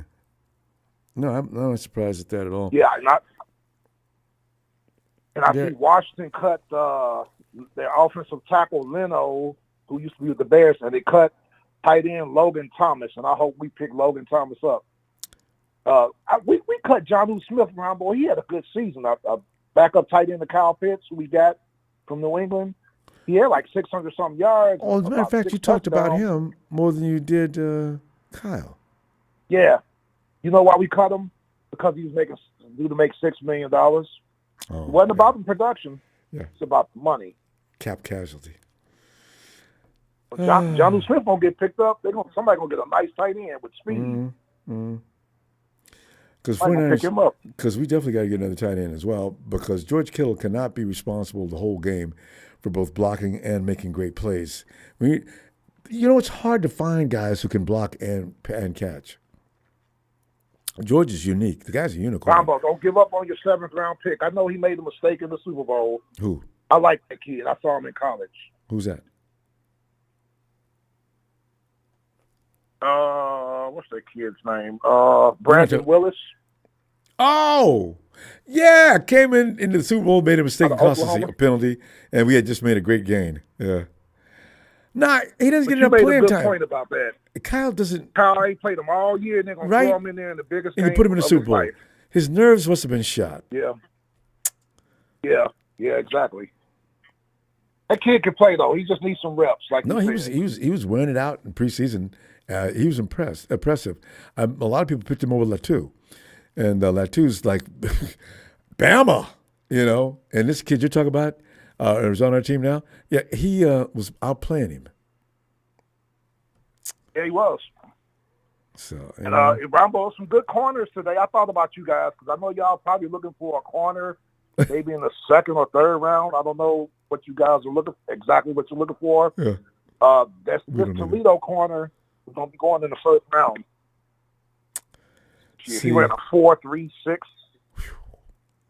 4.35. You want to know something that's funny? Out of Toledo. Do you know Ambry Thomas runs a 4.3? Really? Yeah. When we first got him, I was all excited about that. But you need to be able to play some ball.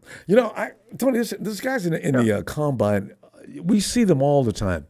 What's that guy he's got a brother in the league too. He just, with everything he did, he just dominated. He could jump out the building. He could run faster than everybody. He could do this. He could do that. And then he got to the NFL, and he had a really funny name, one you've never heard before. And he's been come see, come saw, for years. He's got a brother that didn't do too bad. Some team. Yes. Yeah, those you got to watch when you rating those 40 times and all that. Like you said, Ronbo, can they play football? Yeah. Because Tom Brady. Kenyon Mitchell is that corner out of Toledo. Kenyon Mitchell. He's gonna be I'll say a mid to late 1st-round pick. Somebody gonna pick him up. Ooh. Everybody wants a corner. But I remember Sauce Gardner. I said, ooh, man, let's get us some. Ain't no way in hell. How we going to do? Draft up? I knew Sauce Gardner was going to be good. The kid in Detroit, I didn't know he was going to be that good because he had an injury of some kind that I thought was going to hold him back. A knee? What's the cornerback in Denver? To me, Sauce Gardner holds too much. He gets away with it. He be holding. He's from that. Come out of the break, Sauce Gardner. He's from the Pete Carroll school of how you cheat them. The refs don't see it. There's a technique involved. That's one of the reasons Pete Carroll, all his defensive backs used to do a good job because they knew how to cheat. That's why we called him Pete the Cheat. Yep. I said, man, the ref didn't see Richard that. Sherman. Yeah, I remember that. Our Sherman 2016 season, we lost to Seattle because we was going down the field. We threw a 40-yard to Julio. I seen that play for the pass. When he jumped, he only had one arm up. You know why? Because Sure. Sherman had his other arm down. I saw that. I was mad as hell. I had no love for Sherm then. And he did that. I said, okay, see, if that was anybody on my team, they would have called that play, and they let Sherm get away with that. Yeah. That's why everybody hates that team and everybody on it. And, man, I was always livid. Oh. Referee was standing right there. On top of the play. Like 7 years ago.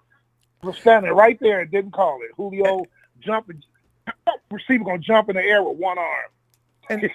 And Tony, remember what they said, what the refs said about all that? You know, the reason why a lot of times we don't call this play because a lot of times with the Hawks, incidental or something, he was saying, yeah. Well, then that is we'd be blowing the whistle in every play. What? You actually publicly make that statement? Your job is to make the call. Jumping with two hands. I know. Yeah. You got to make the call. You know that's why I love. Ronbo, I heard what you guys were saying about Steve Wilkes and everything. Mm. One other stat that you left out. What? I led the league in interceptions this year too. Yeah, I know, right? We had a secondary, and that's why Kyle is looking at secondary people. But he just wants everybody to know we're not changing anything else. You guys can do your thing with secondary people, but I want that frontline rush to be smash mouth first quarter to fourth quarter. Well, Kyle, first of all, you lost too many people. You got to get some more in here. You know, that wrecking crew you had year before last, most of them left. It's anyway. Yeah, Ronbo, a week from Monday, free agency period starts. Because that's what I was going to ask you. Man, y'all going to lose a couple of good football players, man. Oh, maybe more. Yeah. Defensive line. Can't pay all them people. Yeah. So. And you said Ken Law's probably gone, right? I probably. think you said that. Yeah, I think so. Yeah. Anybody's not. What about Gregory? Y'all gonna try to keep Gregory? No. You know, the 49ers have a system. If you're an A-lister, you're staying. If you're not, we're going to see what we can do about you. Gregory would be good, but he's going to get paid. Anybody that gets paid free agent money is not going to stay. And they're going to try to find some cheap guys or else get somebody in the draft that they can make into something. Especially when it comes I heard you talking about your former starting linebacker coming back. It was with Tennessee last year. Dre? You wouldn't mind getting him back?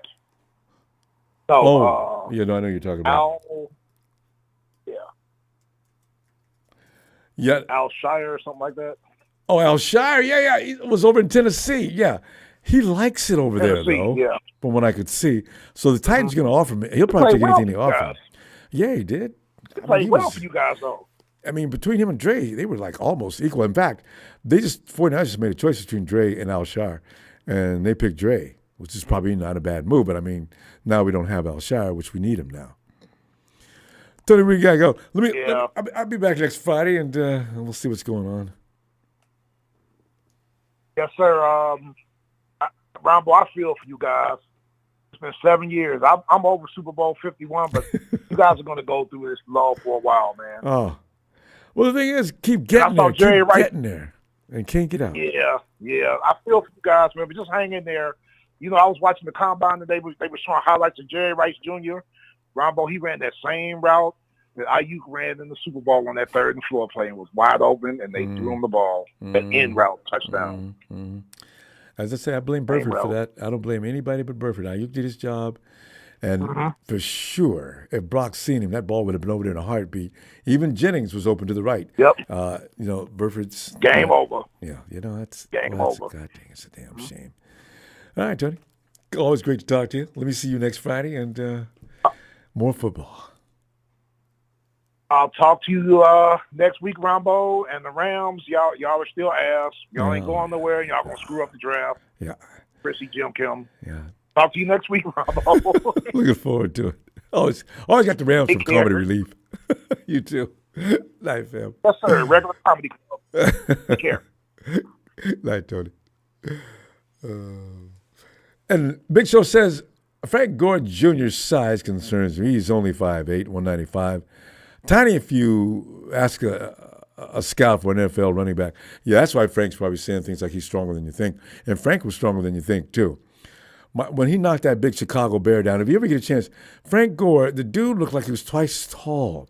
He come running in there like he was going to kill the quarterback. Frank leveled him. I put that, I got to go find that clip. I said, how is that physically possible? And that monster was rumbling at Frank, lay down, bam! Whoa! Whoa! Frank was one of the best guys for pass protection. Frank is good. He was definitely good. And he was good. Maybe his son's got that same characteristic. You never know. So thanks for that contribution. We're going to go, guys. Please, don't forget to subscribe so we can notify you when we get ready to have more fun. And remember, we want you to call in and give us your input as well. So get on that phone. The phone number is always listed right below the frame there. You'll see that. And the PIN number you can also find in the comments.